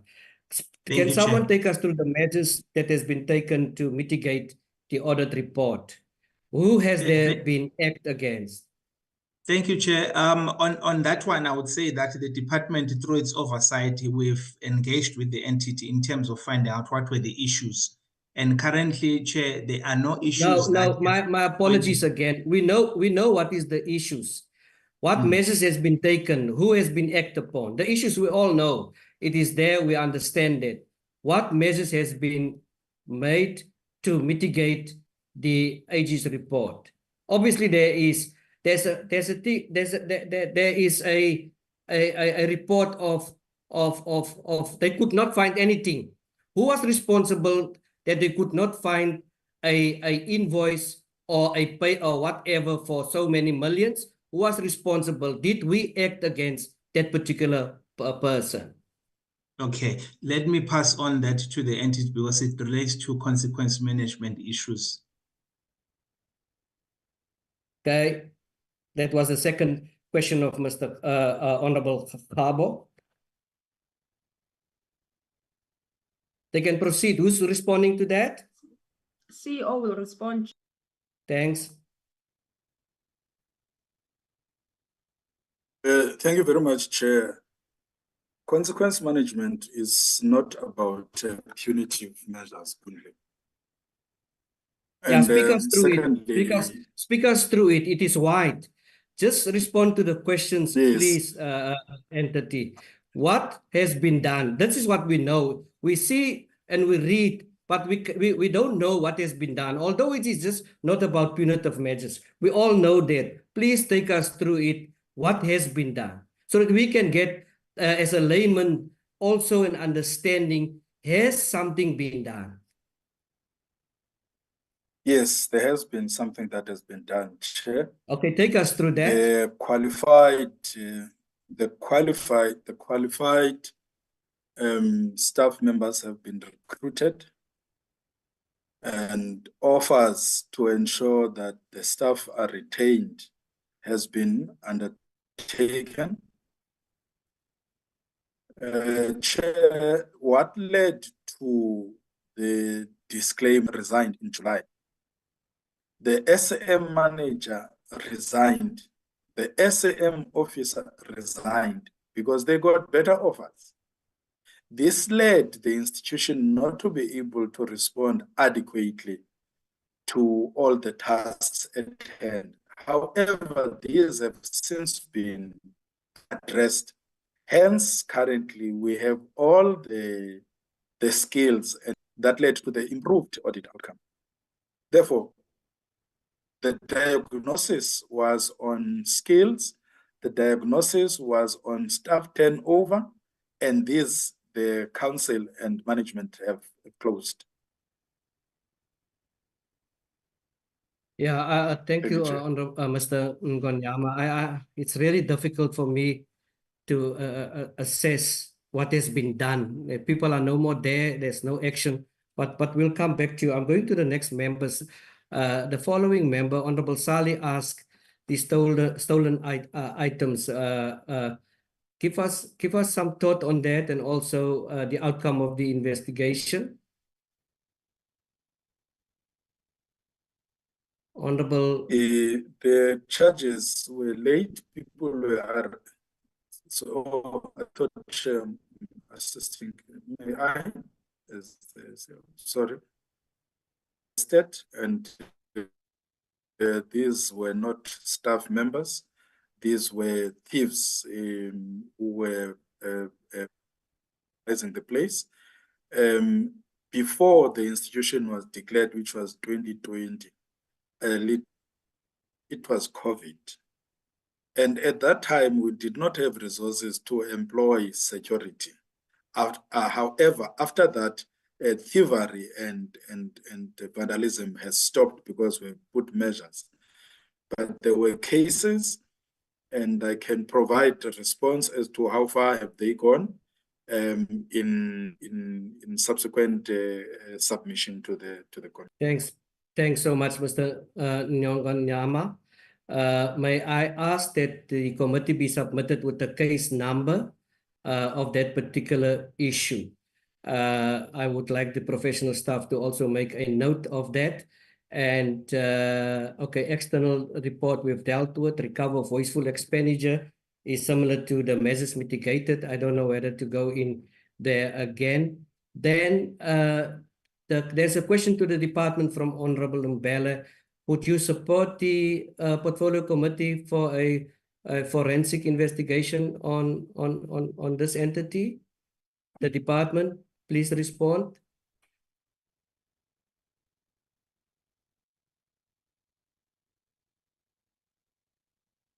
As the department. Yes, sorry, Chair. Sorry for that. Chair, I think what as a department we look at is the proposal from the portfolio committee, which the principals will look at, and then a decision can be made then. Thank you so much. I will leave that for the honorable members. Now I'm going to give a final round to Honorable Mtetwa, Honorable Khabo, and Honorable, I think that's Honorable Mbele on someone else's phone, and then Honorable Jacobs. Honorable Mtetwa, you have the floor. Thank you, Chair. I don't know. I want to disagree with the chairperson when she says the Auditor General is their external audit. Not unless the department has changed its format of reporting. Because in my knowledge about funding that goes to any entity, whether MPCO or an organization, the report that is required, first and foremost, is your narrative report. That even reflects on the impact of the programs, not on the financial expenditures, but the impact, where you list the names of the people who have benefited. And I'm going to hammer this to all the organizations or all the entities that will come before the portfolio committee. We need a report that is reflective of the programs, because the core funding of any entity is to address the issues. You listed your mandates, and one of those mandates is transformation and then skills development. But we hear nothing about who benefited from the programs. Which programs did you run? Which programs, who are the beneficiaries? And us as a portfolio committee chair, we should constantly require a list of beneficiaries with telephone numbers so that we can verify if those people did indeed get support and what has it done to change their lives. Because we're about changing lives of people, not to have people having salaries. This is one thing that happens in this sector. People continuously get their salaries. They never run out of budget of salaries. But the programs are forever less budgeted for, or they don't happen. Now, after the narrative report, then you have an audited financial report that goes to the department. This is before the Auditor General's responsibility. It must be an audited financial report that says, yes, we spent this money for this and this and this, and internally the internal audit, it cannot be the one that gives a true reflection of what the person outside the entity would say, oh, I am satisfied. We need the external. Normally, the external auditors are often appointed during the AGM of the entities, which is supposed to be annually. That's where you then either you renew their appointment or you appoint a different audit company. And this is missing. Maybe that is why you got these disclaimers. As I said, that we need that, I would ask that we get the list of names of beneficiaries, the contact details of those beneficiaries, and how they were assisted. One of some of the issues that we need to address is how many women benefited from that, how many disabled participants who benefited, the racial issue, how many Indians, how many colors, how many blacks, how many whites were participating in the programs that you ran, so that it covers everybody. We don't want to be seen as if we are biased and only assisting certain racial group as opposed to others. I will pause that, Chairperson, and say thank you. We will really, really appreciate, even if those could be sent through the office of the Chair. Thanks, Chair. Comrade Chairperson. Comrade Chairperson. Who's that? Mama Khat. Olena Makhat. Tried If to raise my hand previously, and you may proceed. Yeah.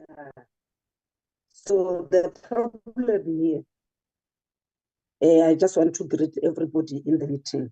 So the first thing, we can just talk to them, how are they going to do over the financial challenge? And again, on the audited financial report, they must just make a report so that as the committee, we must know how to do our things.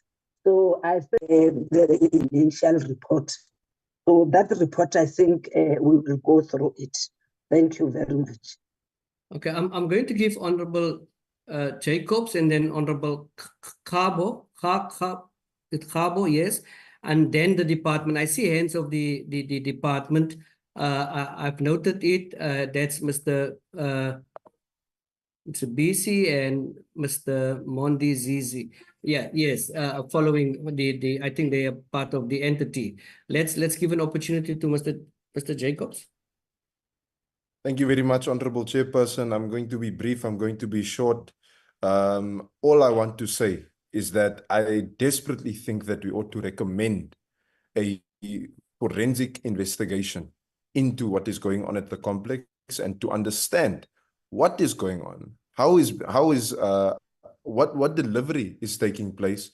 How are funds being appropriated? Are we seeing the impacts? Because it really cannot be that over 89 million rand has gone to the complex and we are yet to see anything real stem from this. We desperately need to conduct, and we must recommend the conduction of such an investigation. It really does justice to the funds that have been allocated to this particular complex. Thank you very much, Honorable Chairperson. Thanks so much, Honorable Jacobs. Honorable Kabo. No, thank you very much, Chair. Thank you very much. I think we can all agree that the board has dismally failed, including the department, has dismally failed to respond to our questions. And they've successfully tried to present something that we have never asked before.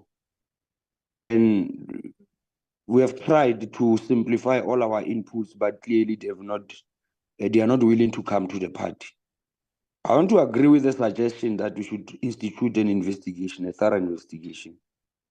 But at the same time, Chair, the process must be finalized within a period of 3 months so that we get to an understanding as part of preparing ourselves for the next financial year. But also, Chair, requesting an investigation does not really mean that we are no longer interested on the day-to-day affairs of the entity. I would want to know the report, but equally indicate that I'm not here because the report, there's nothing in it. And equally, the response from the department, it does not really deal with issues that we have raised. Would request that, Chair, we reject this report because this report is not giving us anything. They are not indicating as to what is the actual work that they are conducting in terms of or in line with their core mandate. And we have requested a simple thing. Can you kindly indicate to us which programs or projects have you embarked on that specifically deals with developmental aspect of your mandate? They've successfully refused to respond to that, Chair. That is part of the reason why I'm proposing that we should reject this report and request that the department must go back and develop a proper report that will give us a proper understanding as to what is happening. How many people are employed there? What is the financial implication on a monthly basis? What is the structuring of our budget, that entity? How much are we spending on programs? How much are we spending on salaries? For what good reason are we paying these people? Who's responsible for what? Because the report now, Chair, unfortunately, even the financial breakdown of their report basically does not give you a glimpse of understanding the financial situation. Yes, apart from their presentation or response in relation to what the AG has raised, they are basically trying very hard to defend it. Unfortunately, it's undefendable. And unfortunately, they might have thought that members of this committee don't have an understanding of the audit processes. I think we should appreciate what Honorable Mthethwa has done. Basically, a demonstration that we understand what is it that we are doing. We understand our role of oversight, but we are unable to fulfill our responsibilities as members of parliament when these boards are not giving us the relevant information. So I propose that we reject this report, Chair. They must take it back. They must give us a detailed report in line with what Honorable Mthethwa has also indicated in terms of programs, who are the beneficiaries, the pattern in terms of allocation, the breakdown in terms of the beneficiation, how many people, where are these people located? To a large extent, can we make our own follow-up? And also agree that indeed there will be a need for us to conduct that oversight, Chair. But what is worrisome is that an institution that is meant to advance development is preoccupied with buildings or construction of buildings. That's another worrying factor, Chair. That's why my question earlier was that, what is your core mandate? Because I wanted to demonstrate to them that you have deviated from your core mandate. You think that we'll be excited when you tell us that you are busy with construction of the building? We're not interested in that. We're interested in programs that seek to deal away with unemployment and inequality in the society. And we are quite aware that not all young people will want to be employed. It is through this creative industry that we are able to create people that are able to employ other people, people that are able to participate in the mainstream of the economy through this creative industry. So, Chair, it is for that reason that I want to say that I'm not happy with the report.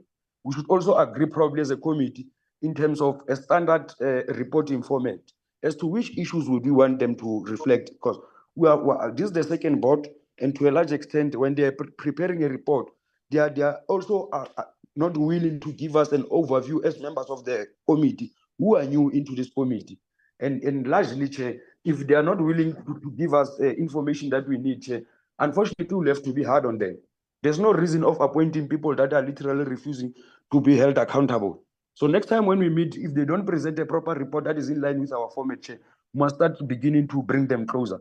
We cannot form part of a committee that does not attend to people. I mean, within 6 months, there should be people that we have either opened criminal cases against them, or there should be people that we have dealt with in line with the human resource in terms of them being dismissed, them being taken home, or them being shown the door. Because we cannot sit around with people who are literally making sure that the government of the day is failing by them not fulfilling their duties and responsibilities, Chair. With that being said, Chair, I would also want to re-emphasize the matter that this report is not a report.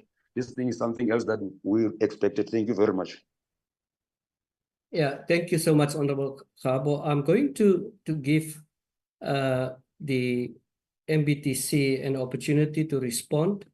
I also want the department to respond, and with particular reference to the norm of appointment when it comes to the CEO in terms of the time frame. And then another thing that I would like to mention that Honorable Mthethwa have mentioned, and I mean, it is politics 101. When you engage with interrogations of this nature, there is just no way that no one is aware about internal, external audits, as well as the AGA. It is a little bit concerned being told that the AGA is the external one, especially for what is going on within the entity. So the DSEC has listened to the honorable members, and I must just inform MBTC that these reports form part of a decision in Parliament whereby the minutes are being presented. And I would like to align myself with most of the honorable members saying that there is just no way that I can be party to a report stating that nothing was found. It's 2 disclaimers. I mean, that is a huge concern. So there is just no way that I think this committee should attach itself to a report of this nature, which is a cake half-baked when it comes to what did you do up until now? Has there been any actions been taken? and all of that, all of those. So I'm going to Honorable Mbela, unless that is a very, very serious issue. I want us to deal with this issue so that the responses may come, and then so that we can go to our second point on the agenda, which is the request for approval of a panel. Unless it's very urgent, Honorable Mbela, before I'm going to give MBTC the opportunity to respond. Honorable Mbele, please unmute.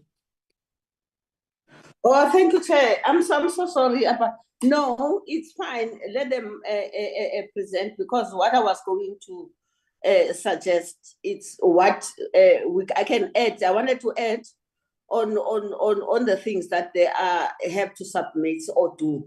So let them finish, and then I will say this at the end. Thank you so much. Mr. Ngonyama. Unmute. Thank you, Chair. Can I please come in, Chair? For a while now, I've been holding off. This is a Deputy Chair, Ndletiana. I'll give you an opportunity now after Mr. Ngonyama. Hey, thank you, Chair. Chair, this was our annual report of 2022-23, which is the year under review. On the issue of the programs that we do, in that annual report, this shows the programs that we have which benefit the artists. And I will go to page 36 of that annual report, which bears the list of beneficiaries of the resources that we receive from the government as the institution. The issue of the mandate is the development and implementation of performing arts. That is enshrined. This is the list of artists which is in our annual report that will be on page 36. It is a clear articulation of who received and in terms of the gender. We deposited this annual report with the National Department, with the archives of the department, and we will resubmit as part of the report. So this is the list of all the artists as per the program that the institution has implemented in that year. The programs was the Hoina Poetry, and this is the list of artists.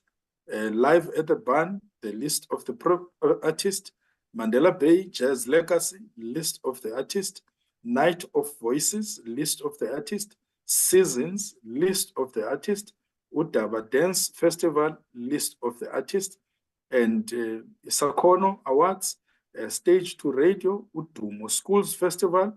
This is the amount of money that was due. Chair, I want to explain this issue of the internal versus external auditors. And my chairperson did explain this. Probably it didn't come out very clear. These are semantics, chairperson. The internal auditors that we have is an independent company called Nexia SABNT. These are not staff members or council members. However, they are referred to as internal auditors. Then above, the assurance will then be done by AGSA, which serves as external auditors. Therefore, the term internal auditors does not refer to the internal competence.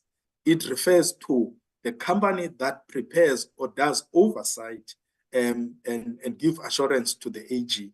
So I wanted to explain that the internal auditors is a term used, and sometimes that competence resides with the staff members. But in this instance, to give assurance, the council has employed, rather, through public procurement, the SABNT Nexia. So those are the two issues, Chair, that I wanted to refer, that we have a list of beneficiaries that are in the public domain, and we have assurances that the audit is done by an external based company. Thank you very much, Chair. Thank you so much, Mr. Ngonyama. Appreciate. I have checked with the members' WhatsApp group. I haven't seen this. It's the first time, but thank you so much. Maybe there's also perhaps, but let's see what is transpired, during or after this meeting.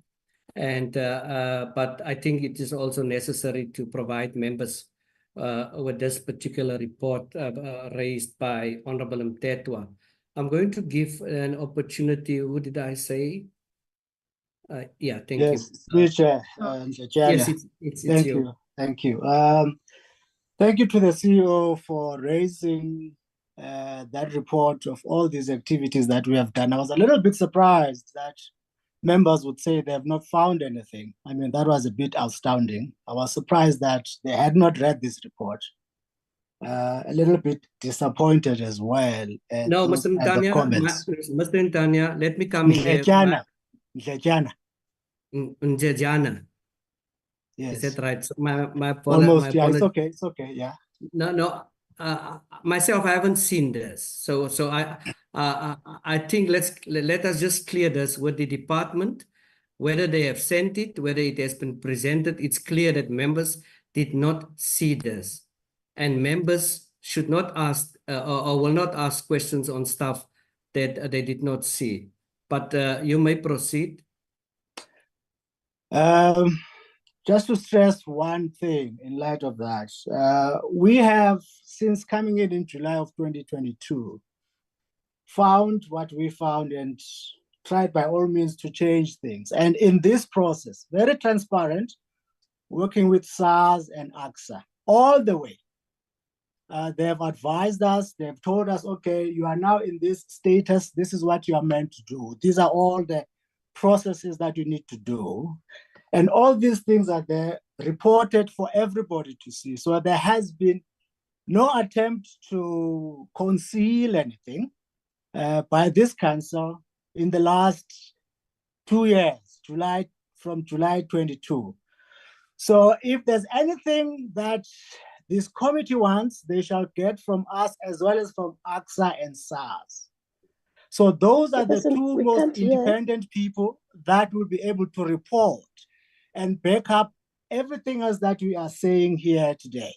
So I want to reassure the committee that we came in as a new council, not knowing what we shall find. We found it and said, okay, who can give us guidance? SARS, how do we report?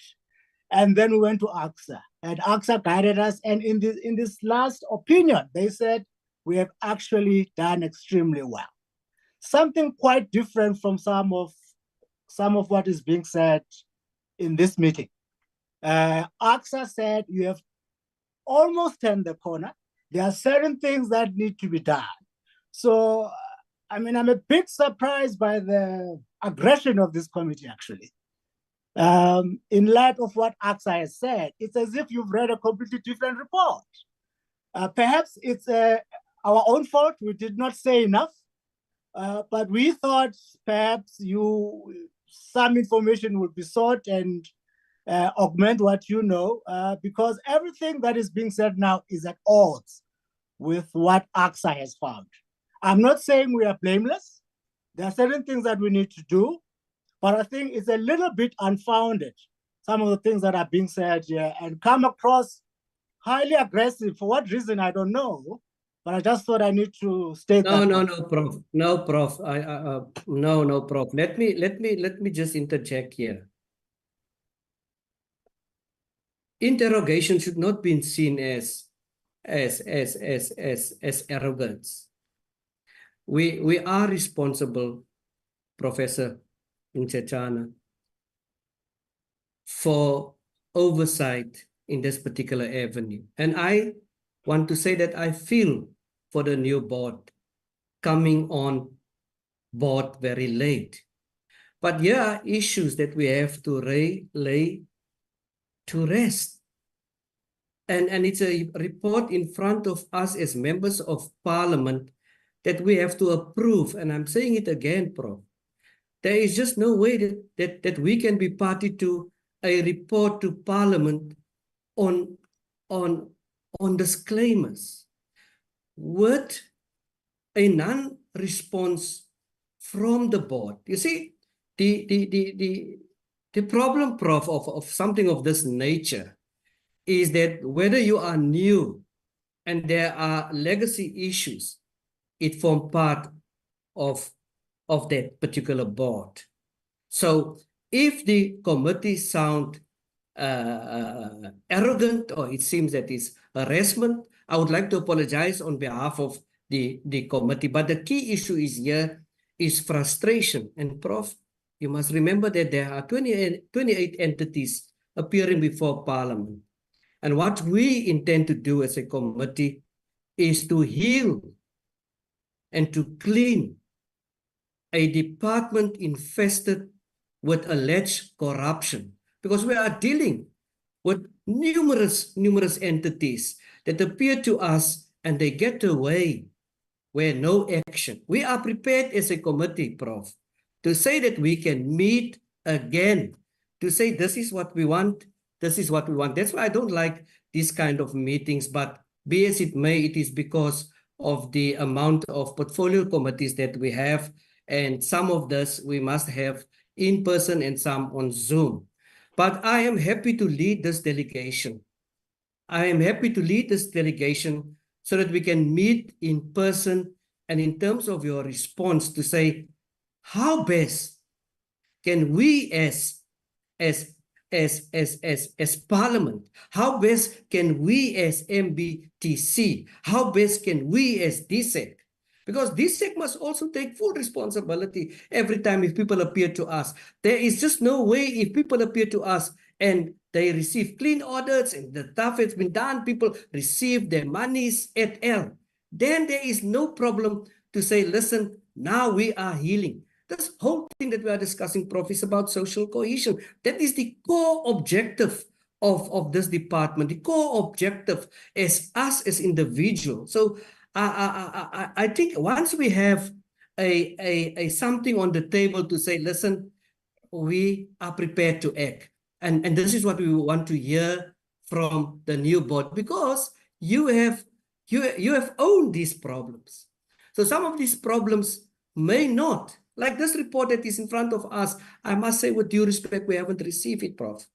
We haven't received it at all. But I say yes, listening to your response, I think as a collective, we are partners in this. It is Parliament, is the department, and it is the entity. So it is a dimensional direction that we have to take to say, listen, all of these. That's why we must do oversight. That's why there's interrogation.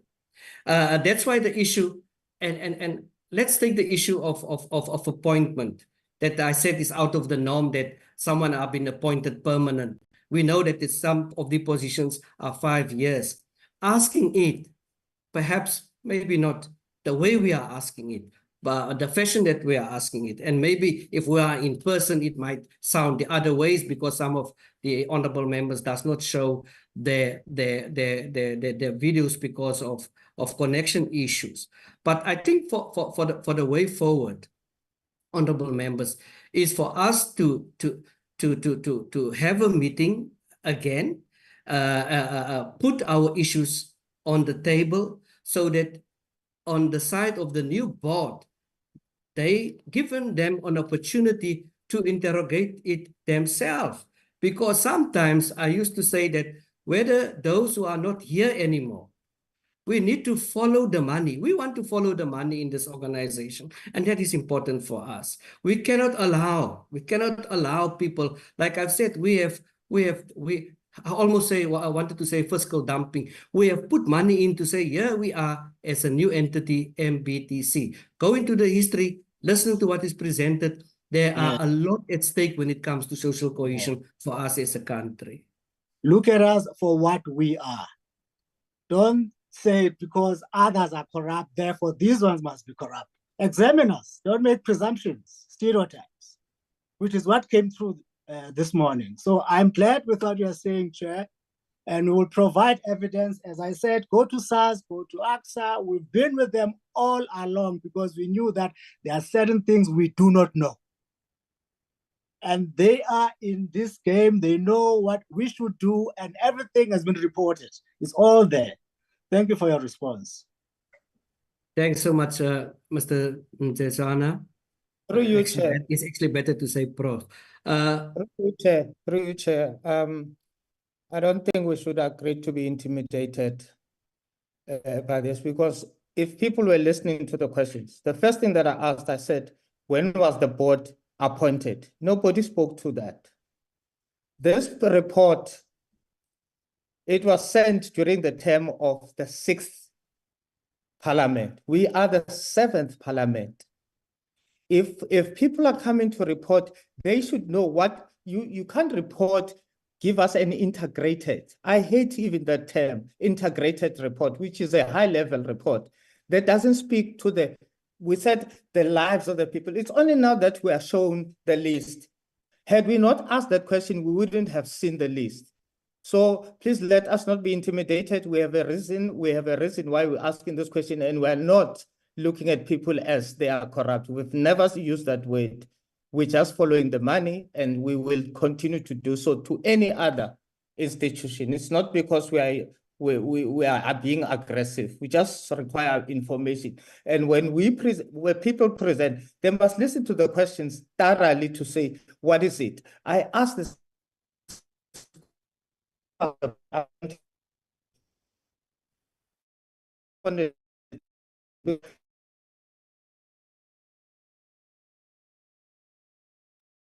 Please put off your video.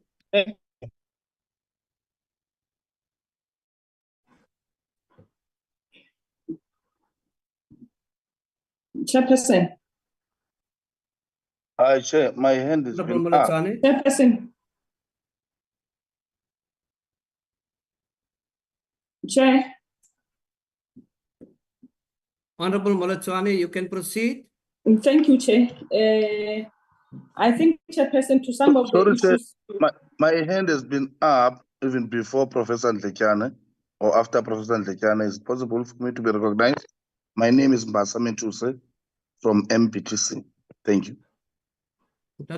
To say my apologies, I haven't seen your hand, but let me give Honorable Molotwane an opportunity, then I will come back to you. So thank you very much, Chair. Chairperson, I think to some of the issues you've covered me, but one thing that I want to say on top of what Honorable Mthethwa has just said is that we came to this meeting, Chairperson, and we expect to be given all the report, not the synoptic report like as we've just given the report. And when we want to raise the issues that we are not happy about the report, we will receive it when the what we want start to come out. I think, Chairperson, that report, as the previous honorables, especially honorables, that we cannot adopt that report. It must go back and be done better, because we just start to raise the issues. The people who have been benefited, who have been employed, all those things, they are not part of the report. And we have the right to raise all those issues, Chairperson. Based on that, you've just said it clearly when you opened the meeting that we need to follow where the money goes. We cannot just give out the money at the end of the day. We are sitting here, we don't know how does that money be spent, Chairperson. And being here doesn't mean that we are going to fight people. We are not. We are not going to fight anyone. All that we want is people to account on what have been done with the money. That's all, Chairperson. And I'm also following on the footsteps of Honorable Mthethwa, that we cannot be afraid to raise questions in the meeting. If we don't raise those questions here in the meeting, where are we going to get the answers? Because raising those questions outside, we are not going to get any answers. Can we be respected, Chairperson, as much as we respect everyone in the meeting?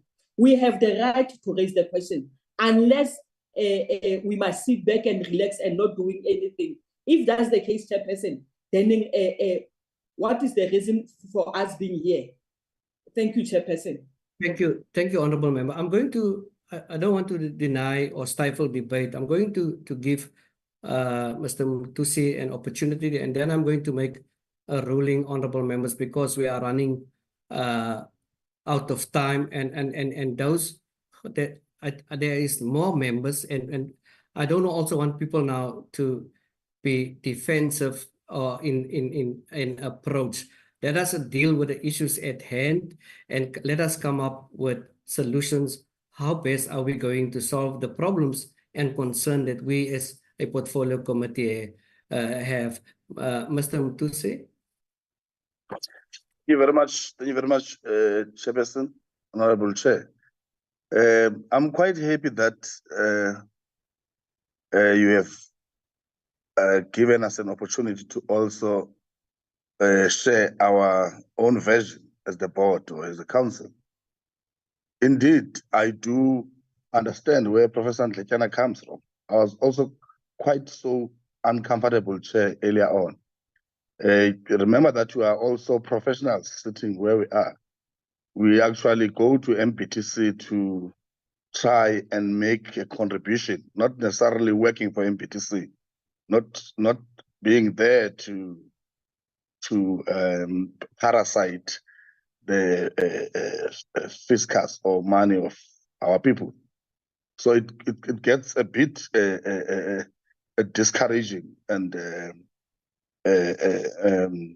uncomfortable when you get to realize that your contributions may not really be valued. Instead, you are attacked. We're listening to, especially the latest speaker, Chair. I do welcome that colleagues call for an investigation or forensic investigation.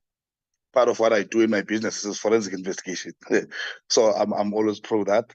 But I was asking myself, I wonder what are the basis of that forensic investigation? Because I also know when must you do it and what should be the basis for it. But the point here, Chair, is that you are quite correct to ask for questions where you have identified gaps. That is welcome. Maybe one must advise that maybe in future, an invite should outline from the onset or provide some guidance in terms of the areas of focus that the report must capture. We are busy now with another integrated report or annual report. I'm sorry that the other honorable member doesn't like it. That's how it is. It's integrated report or annual report, which captures almost everything that has got to do with the institution. But indeed, if you need more operational and comprehensive detailed, you are allowed. That information should be given to you. It's for the public consumption. But more important, I think it's important to understand that here is a new baby that we are setting up. We've been trying to set up this organization from transitioning it from being an NPC chair to a state or a public entity. Not an easy thing. For instance, if I may clarify just one thing. When members of the board or the council or the organization was not aware of the role of the Auditor General at some point, it was because obviously the NPC is not compelled or is not necessarily being audited by the Auditor General.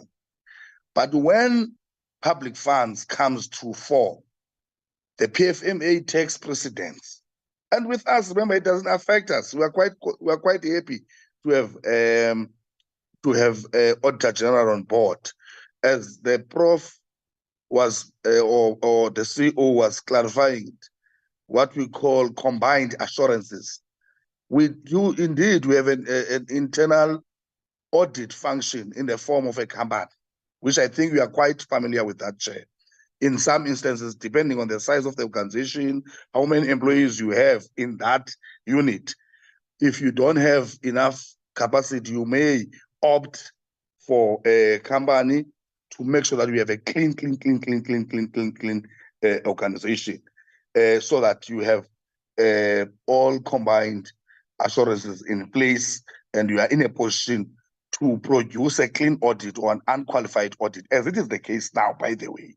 So it was just disturbing, because if there's an unqualified audit in front of you, but on the other side, you want to institute an investigation, and the tone, it suggests that we may be beneficiaries. Unfortunately, Chair, if you go through the report, you'll also realize that I'm sure you are paying us maybe per meeting 1,000 something. Some of us call it, it's just to do work for our people. It's not really a platform where we are making money, and we are trying our best. The last part I want to clarify, it's important, information is very important. Infrastructure, the renovations and the refurbishments that are done, they've been done transparently. Part of what we did as MPTC, I must clarify it, we're clear as the board that this is a small company. So this is a new company, not a big company, but we have got a lot of things to do. Let us be very fair also on our delegation of authority as the board, to say, we don't necessarily give you a blank check management, but at the same time, we don't want to constrain an organization.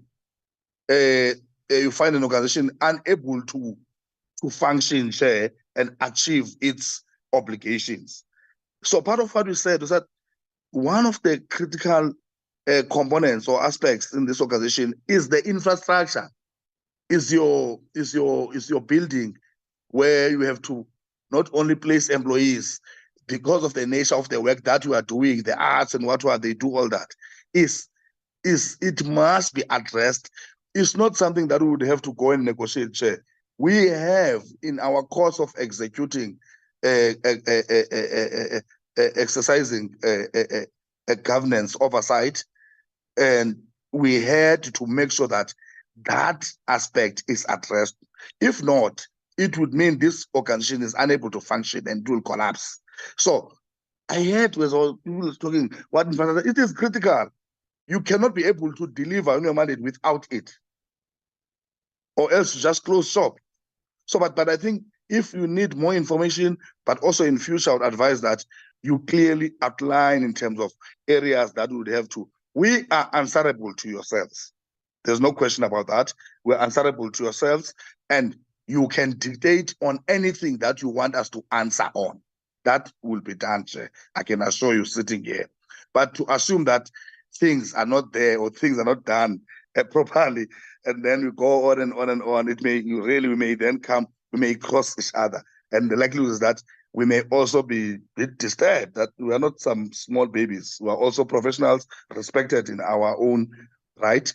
But thank you very much. You are respected by the council. Rest assured. Thank you very much. Mr. Metusi, thank you so much for your input. I really appreciate it. I must also say that MBTC has a very long history in the art sector. And if you read what we've read yesterday, I think since last week that we received, I think, and if you listen to members, they are simply make that recommendation on the basis of disclaimer. Now, if you read what the disclaimer is, and if you read what the AGF said, then it makes one clause come out to say, what's happening here? I think that is the concern. But maybe I'm going to make the following ruling. I think the department also has its hands on there. I'm going to make the following ruling. I think there's a need, in terms of what Mr. Metusi has said and Prof has said as well, that the board should meet or have a Zoom meeting, Chair Kadi, with the department to raise these concerns that the committee, portfolio committee have, and then also perhaps a meeting between the portfolio committee and the department, sports, arts, and culture.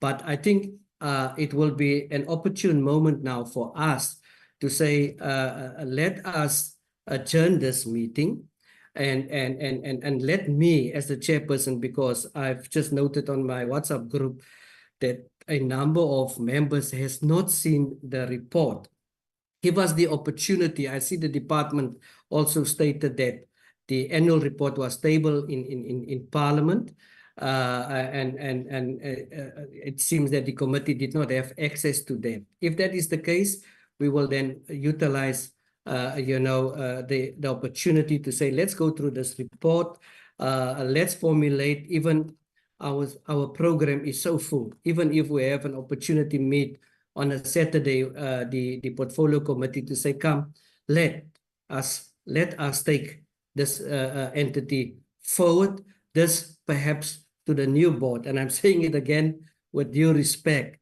If you buy something as is, I can't come back and say, hey, no, Akibatla, this thing, I don't want it anymore. It is as is. So unfortunately, and even the other day with the minister, we had a meeting with the minister, and he had a rebuttal with myself on a particular issue. I said, no, but you are responsible. We are not referring to a previous minister. Take responsibility. And, people have been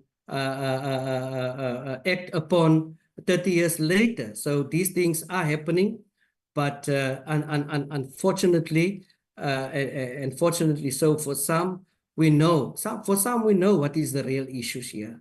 And I believe, and I would love to see and think that we will be able to address this. I think as a matter of lenience, I'm going to give the department an opportunity to just make closing remarks, and then perhaps also the chairperson of the MBTC, and simultaneously would like to thank the board members who appeared before Parliament. I would love to see and to say that I hope that we will have future engagements where we can say, we have reached all our targets, we've spent all our monies. And Prof, I must tell you, for the short space of time with this new GNU, we have seen stuff in this portfolio committee, and the appetite, I must say, to get us where we supposed to be as a country is really high. And I hope that you take it in that good spirit. The honorable member, I'm going to give the DM opportunity. Is it the DM? Thank you very much, Chair. Because, you've given a way forward on this matter. So inviting the board and the department, I don't think that it will do justice, because we might be going in circles. With your permission, Chair, I humbly request that maybe you just give me a minute to just reflect, and maybe we adjourn and continue with other matters related to the portfolio, if you allow me, Chair. And I want to humbly propose that we do not call the board nor the department to further comment, Chair. Thank you. So what is the suggestion, DM? Oh, the suggestion is that, Chair, I just quickly reflect. I think firstly, Chair, I want to humbly apologize by the tone and the unfortunate words that were used by some board members. There is no way that the portfolio can be seen as aggressive or unreasonable when they are conducting oversight. I think at all costs, we should allow ourselves to robust debate and engagement. Chair, I want to profusely apologize for that, and promise that we will go back. Of course, as Honorable Mtetwa has correctly said, that the department was supposed to lead. It's an oversight from us. We apologize for that. Chair, we plan to collaborate and work together as the department and as entities. Like you have correctly mentioned also that there are 29 entities, so you could imagine the kind of work that we are faced with. Chair, issues related to the mandate, of the board, the non-financial performance, the allocation of resources, audit outcomes, governance matters, and of course the composition of council were raised quite very sharply, and we've noted that, Chair.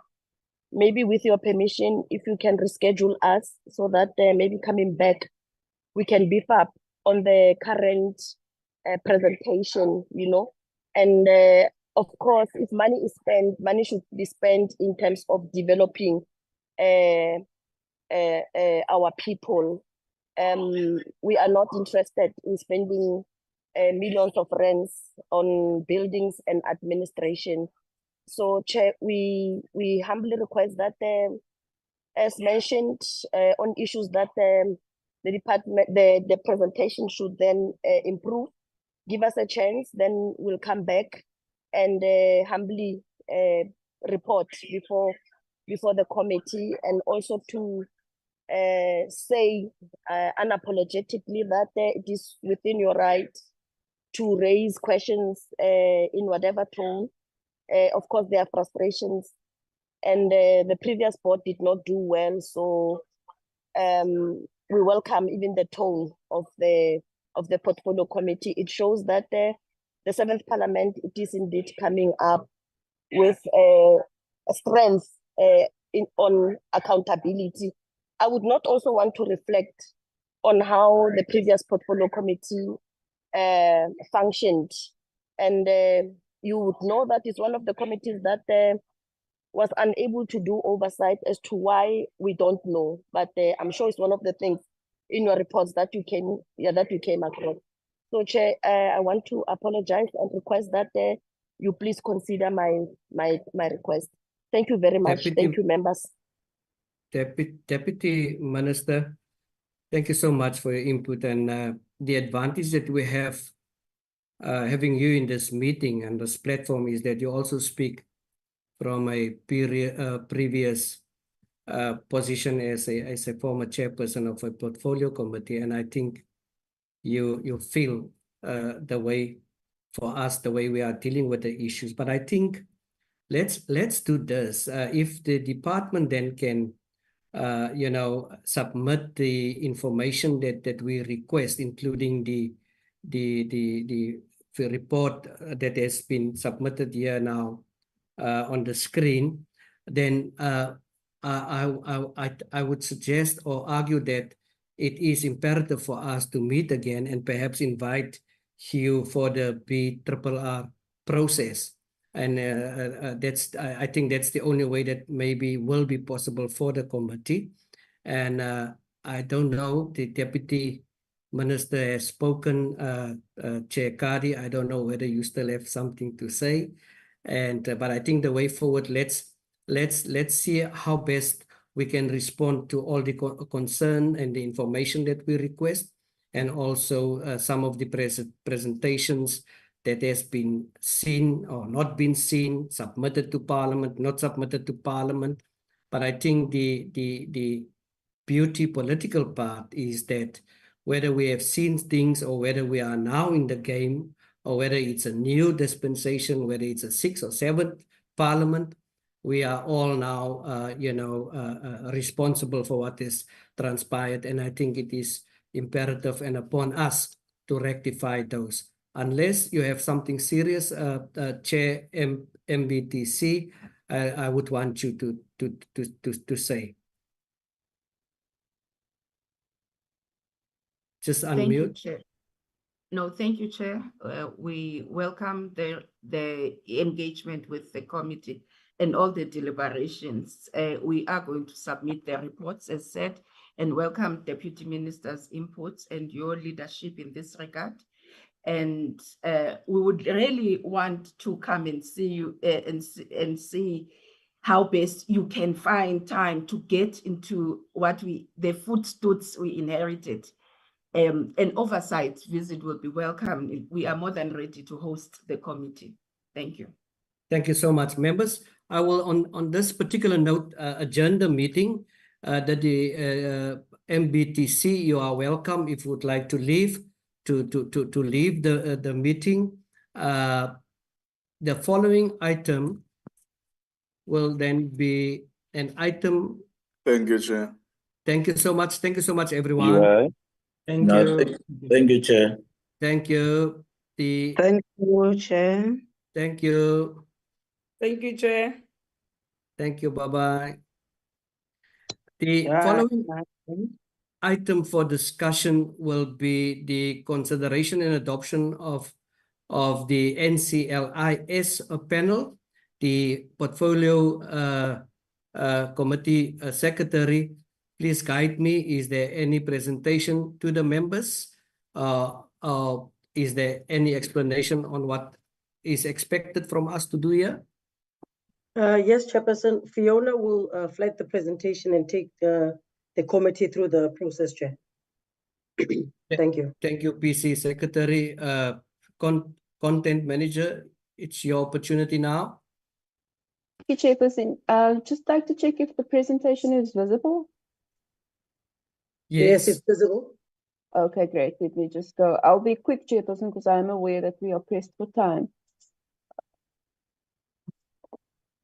So just an outline to the presentation. It's just a brief introduction to the NCLS.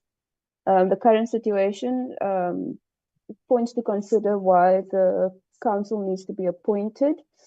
The appointment of the advisory panel, recommended advisory panel members, recommendations in relation to the panel, and a general recommendation for the committee's consideration. Chairperson, just a quick overview of the NCLS mission and vision. This council is constituted in terms of sections 5 to 9 of the NCLIS Act of 2001. It was first inaugurated in 2004, and its vision is to position South Africa as the best informed nation, and its mission is to provide strategic leadership and advocacy for literacy and culture of reading and writing, and innovation in and open access to information. And in just some key strategic concerns are to raise government and public awareness of LIS, that's Library and Information Services Matters, encourage synergy among stakeholders and strategic partners, and address legislative deficiencies, improve funding and provide education, training and skills development of LIS human resources. The object of the Council, Chairperson, is to advise the Ministers of Sport, Arts and Culture, Basic Education and Higher Education and Training on matters relating to library and information services. And Chairperson, this is all included in the Act, so I think Jabu did circulate the Act and members can read through the Act if they haven't already done so. So the current situation for the NCLS is as follows. So the term of the council ended on the 30th of June 2023, but because they were busy with a review of the NCLIS Act, it was extended by 1 year, which meant that the council's term then effectively ended on the 30th of June 2024. And then on the 2nd of April in 2024, the former minister published a notification in the Government Gazette calling for the nomination of candidates to serve on the NCLIS from the 1st of July to the end of 1st of July 2024 to the end of June 2027. And the closing date of that call for nominations was the 30th of April this year. So as I said, the council's term ended on the 30th of June, which means that there's now no advisory body for the minister on library-related matters, and policy matters on library issues cannot proceed without the advice of the council. So that's quite an important council in terms of what needs to happen in the library sector. And then just a bit on the appointment of the advisory panel, and this is Chairperson, the Parliament's role is just to approve the panel that the minister has sent through to the Portfolio Committee. So the minister must appoint this panel after the composition was approved by the Portfolio Committee. And the panel should consist of persons with experience or expertise in LIS, and they will then compile a short list of not more than 15 candidates from the nominated persons in terms of subsection 7(1)(a) of the Act. The Minister of Sport, Arts and Culture wrote to the committee chairperson on 14th of August requesting the committee to approve the recommended panel. And this is just a rundown of the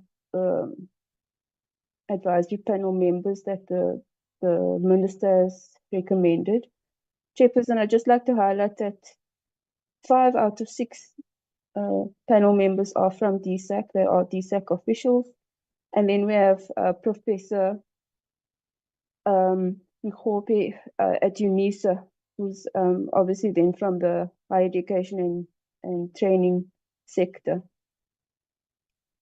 Recommendations for consideration. The committee can either decide to accept the proposed panel without changes, or the committee can consider establishing if the minister consulted with his counterparts in basic education and higher education and training on the composition of the panel to ensure inclusivity of the 3 sectors affected.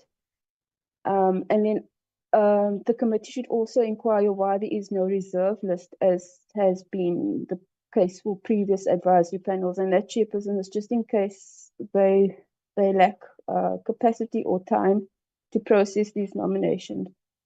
And then just a general recommendation, chairperson, is given the strategic function of the NCLIS in relation to the delivery of library and information services, the committee should consider inviting the council, once it has been established and inducted, to brief the committee on matters relating to administering and implementing the Act. Thank you, chairperson. Thank you. Thank you so much.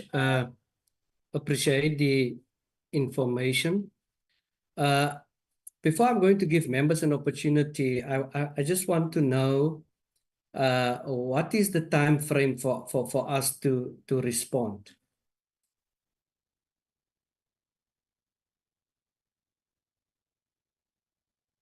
You may proceed, Fiona. Thank you, chairperson. The minister did not indicate a time frame in his correspondence, but it is urgent since that the council has not been in place since the end of June 2024. Okay, thank you so much. Members, the only problem that I have, I really want to, have members, because sometimes when it comes to issues of this nature, the members have to consult with their political parties. I don't want us to run that particular direction loose. The only concern is, I'm not too sure whether it is the right thing. 5 out of 6 is from the department itself. That is the first thing. The other thing is that we have to ascertain whether there must be consultation with the respective particular line managers when it comes to this.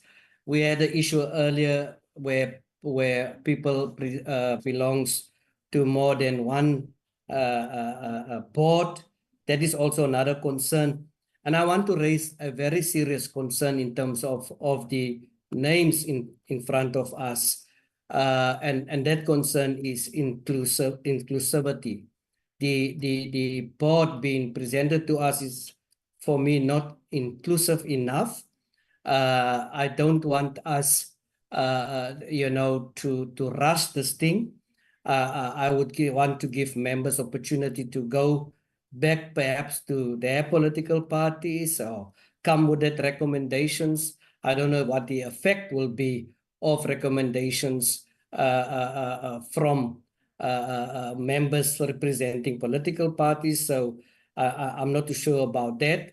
And perhaps let us have this one stand over until next week as well. Honorable Mtetwa, followed by Honorable Molotsane, and then I'm going to give the content advisor an opportunity. Thank you, Honorable. Chair. Thank you very much, Chair. I think Deputy Minister, if she's still around, there needs to be a serious consideration of this issues of boards that lapse before a new board, a process to appoint a new board is followed. Because between the two boards, there should be a handover process. Now, if the board's term in June, it's August, September, we are now now in September. It means there's also a risk in terms of corporate governance. You know, it throws even the entity into a turmoil, because how are they dealing with the issue of governance, your checks and balances, internal controls?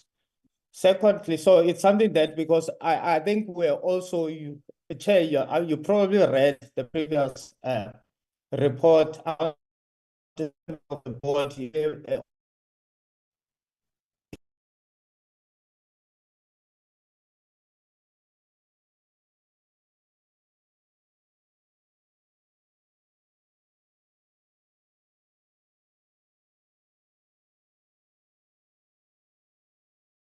Oh, I want the staff to monitor the situation, give the Honorable Mtetwa a call, and we will give him an opportunity. Honorable Moletsane. Thank you very much, Chair. Chair, I want to support the suggestion that you've just come up with to go and consult our different political parties.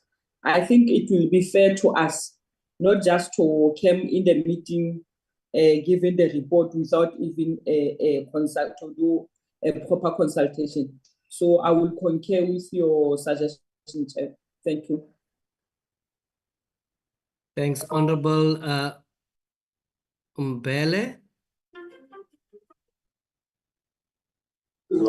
Oh, thank you very much, Chair. I also concur that we should really go and consult our political parties. But at the same time, I was going to suggest that we also maybe have an idea in terms of the social compact agreement. I don't know what kind of an agreement normally the department uses, because this thing of responding to issues when they have happened, it becomes a problem. So we would like to see all the documents in terms of the contractual obligations, so that at the end of the day, we are able to understand what is it that it has been agreed upon in terms of the department and also the board members. Yeah, because at the end of the day, we don't want what has happened today, where we are being undermined by the board. It's when we're responding to their presentation, what they have written in their presentation. So please, Chair, thank you so much. Thanks, Honorable Mbele. Honorable Mtetwa is back. I'm giving you another opportunity, but please start from over. We couldn't hear you at all. Proceed. Oh, am I audible now, Chair? You are. All right. I was saying, Chair, I think it is becoming a norm of the department to call us upon to take a responsibility that is rushed, because now the time of the previous board has lapsed. It shouldn't be so. So I think the Deputy Minister must revisit that and look at, because the department knows when is the next appointment of the board must happen, when it's supposed to happen. So there should be that process that even allows a handover, because when people are gone, they can't come back and say, we are coming to do a handover. You know, there should be that seamless process that moves from one board to another board and no lapsing time in between. Second issue, I want to concur with you, the intergovernmental issue has been a challenge for years. You know, departments are not working together. And for the same reason that when department deals with its issues, where it involves other departments, it becomes a competition between the departments. Now we have an MOU that we don't still have about sports in schools that was supposed to have been concluded long time ago. So I think you are right that it needs to bring in the basic and the higher education department. And then the last thing, I think you are quite correct, the process. We can't skip processes because now we end up now, becoming part of the problem.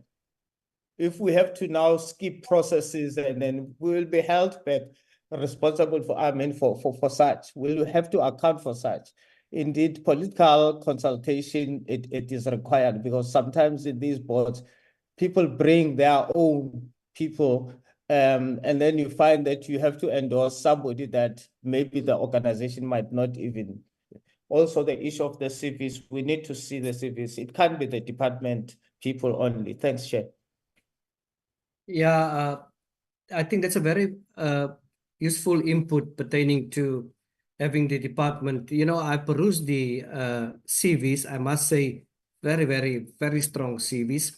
And I'm going to give Fiona an opportunity then. If the Deputy Minister would like to say something, she's much welcome. But what I also would like to say, should these comments go back to the Minister and he perhaps consider having it inclusive, and perhaps should the individuals come from other departments, we would also like to put a disclaimer to say that perhaps to speed up the process, that the Minister must perhaps consult with the other respective ministers or departments or whoever, or whatever the case may be, when considering appointing people to the board. Fiona, I'm going to give you an opportunity. Then I'm going to give the Deputy Minister an opportunity if she is still on. Thank you so much, Chairperson. I'm not sure if it came through in my presentation, but this is just the advisory panel that will then be processing the nominations for persons to serve on the board. So unlike the council, yes, but still, I mean, my argument is it's advisory that they will serve on the board. They are not inclusive. Correct, They are not Chairperson. inclusive enough unless the portfolio committee is saying let's agree on that. But also, doesn't matter which board on what in what capacity they are being nominated. I think we should go for inclusivity. We should go for, I mean, there's a comment now of Honorable Mtetwa, independency in cases, because, so that we not, prevent favoritism for what it's worth. So you're saying, Fiona, can you just explain yourself? This is for a advisory board to sit on a board for? Chairperson, this is the advisory panel that will then process the applications, or sorry, the nominations for persons to serve on the council, on the NCLIS council. So the names of the people reflected on the recommended panel are not board members or recommended board members, but they are the people who will process the CVs and the nominations of those who will ultimately serve on the council. Yeah. But still, Chairperson, yeah, I think it's heavily weighted in terms of the DSAC, and I think perhaps the committee should check if the Minister consulted with his counterparts. Thank you, Chairperson. Yeah, I think that is important if we can do that in terms of on behalf of the committee to check on that particular, and also the inclusivity of this, and then we can take it forward. Then we have to in terms of our oversight, if there's another process happen, then we should not be seen as a portfolio committee responsible of the outcome of a particular process of an approval that we have made. Let's write back to the minister on the committee's behalf. If there's any other member that would like to have any other view concerning that, you're welcome to share it now. Oh, I see that the DM is there. DM. I won't run away from you, Chair. No matter how heated the meetings can be, I'll never run away from you. Okay, no, Chair, as Fiona has advised that these are not board members, but it's just a council that will assist in terms of final processing and interviews, everything that goes in terms of appointing the board. So basically, that is that these are not board members. And also to mention that, Chair, these are processes that myself and the minister we found. Also, it took months for this type of CVs to be put together and recruitment of such teams. But because you have made a ruling that maybe political parties should go back and reflect, maybe we should allow for that because you've made a ruling. But also, members should be cautioned that it cannot be that any political party would say, we want this one. If you feel that you want to dismiss this board, then it means there's a procedure that you must follow again in terms of appointing the advisory committee. So you've asked an important question related to timeframes. We need this board as soon as possible because currently, we need this process to unfold as soon as possible because currently there's no leadership in that entity. There's no board. We are missing out. That also has got future negative bearings in terms of accountability and audit outcomes as well, Chair. Thank you very much. Thank you, Deputy Minister. So let's stay by that ruling. The fortunate part, honorable members, is that Thursdays, if you can agree with me, is set out to have party political caucus meetings. So we have time up until tomorrow night to prepare for our respective political parties a report of this nature, some informative of this nature, and then we can just seal the deal. Members, you must really pardon with me. I'm going to do again another appeal to you, and that is to move the last point to the next meeting. It is the second time we do have the agendas and we do have the reports, we do have the minutes with us, and it's going to take time. We have to go through it. Even safe to say you have read it. We have to go through it. The PC secretary have to take us through it point by point, item by item, and then approve the minutes. But be as it may, as you can see, pertaining to the content and the kind of meetings we have, I think we're still safe to postpone the last item to the next meeting. May I have a proposal and a seconder to do such?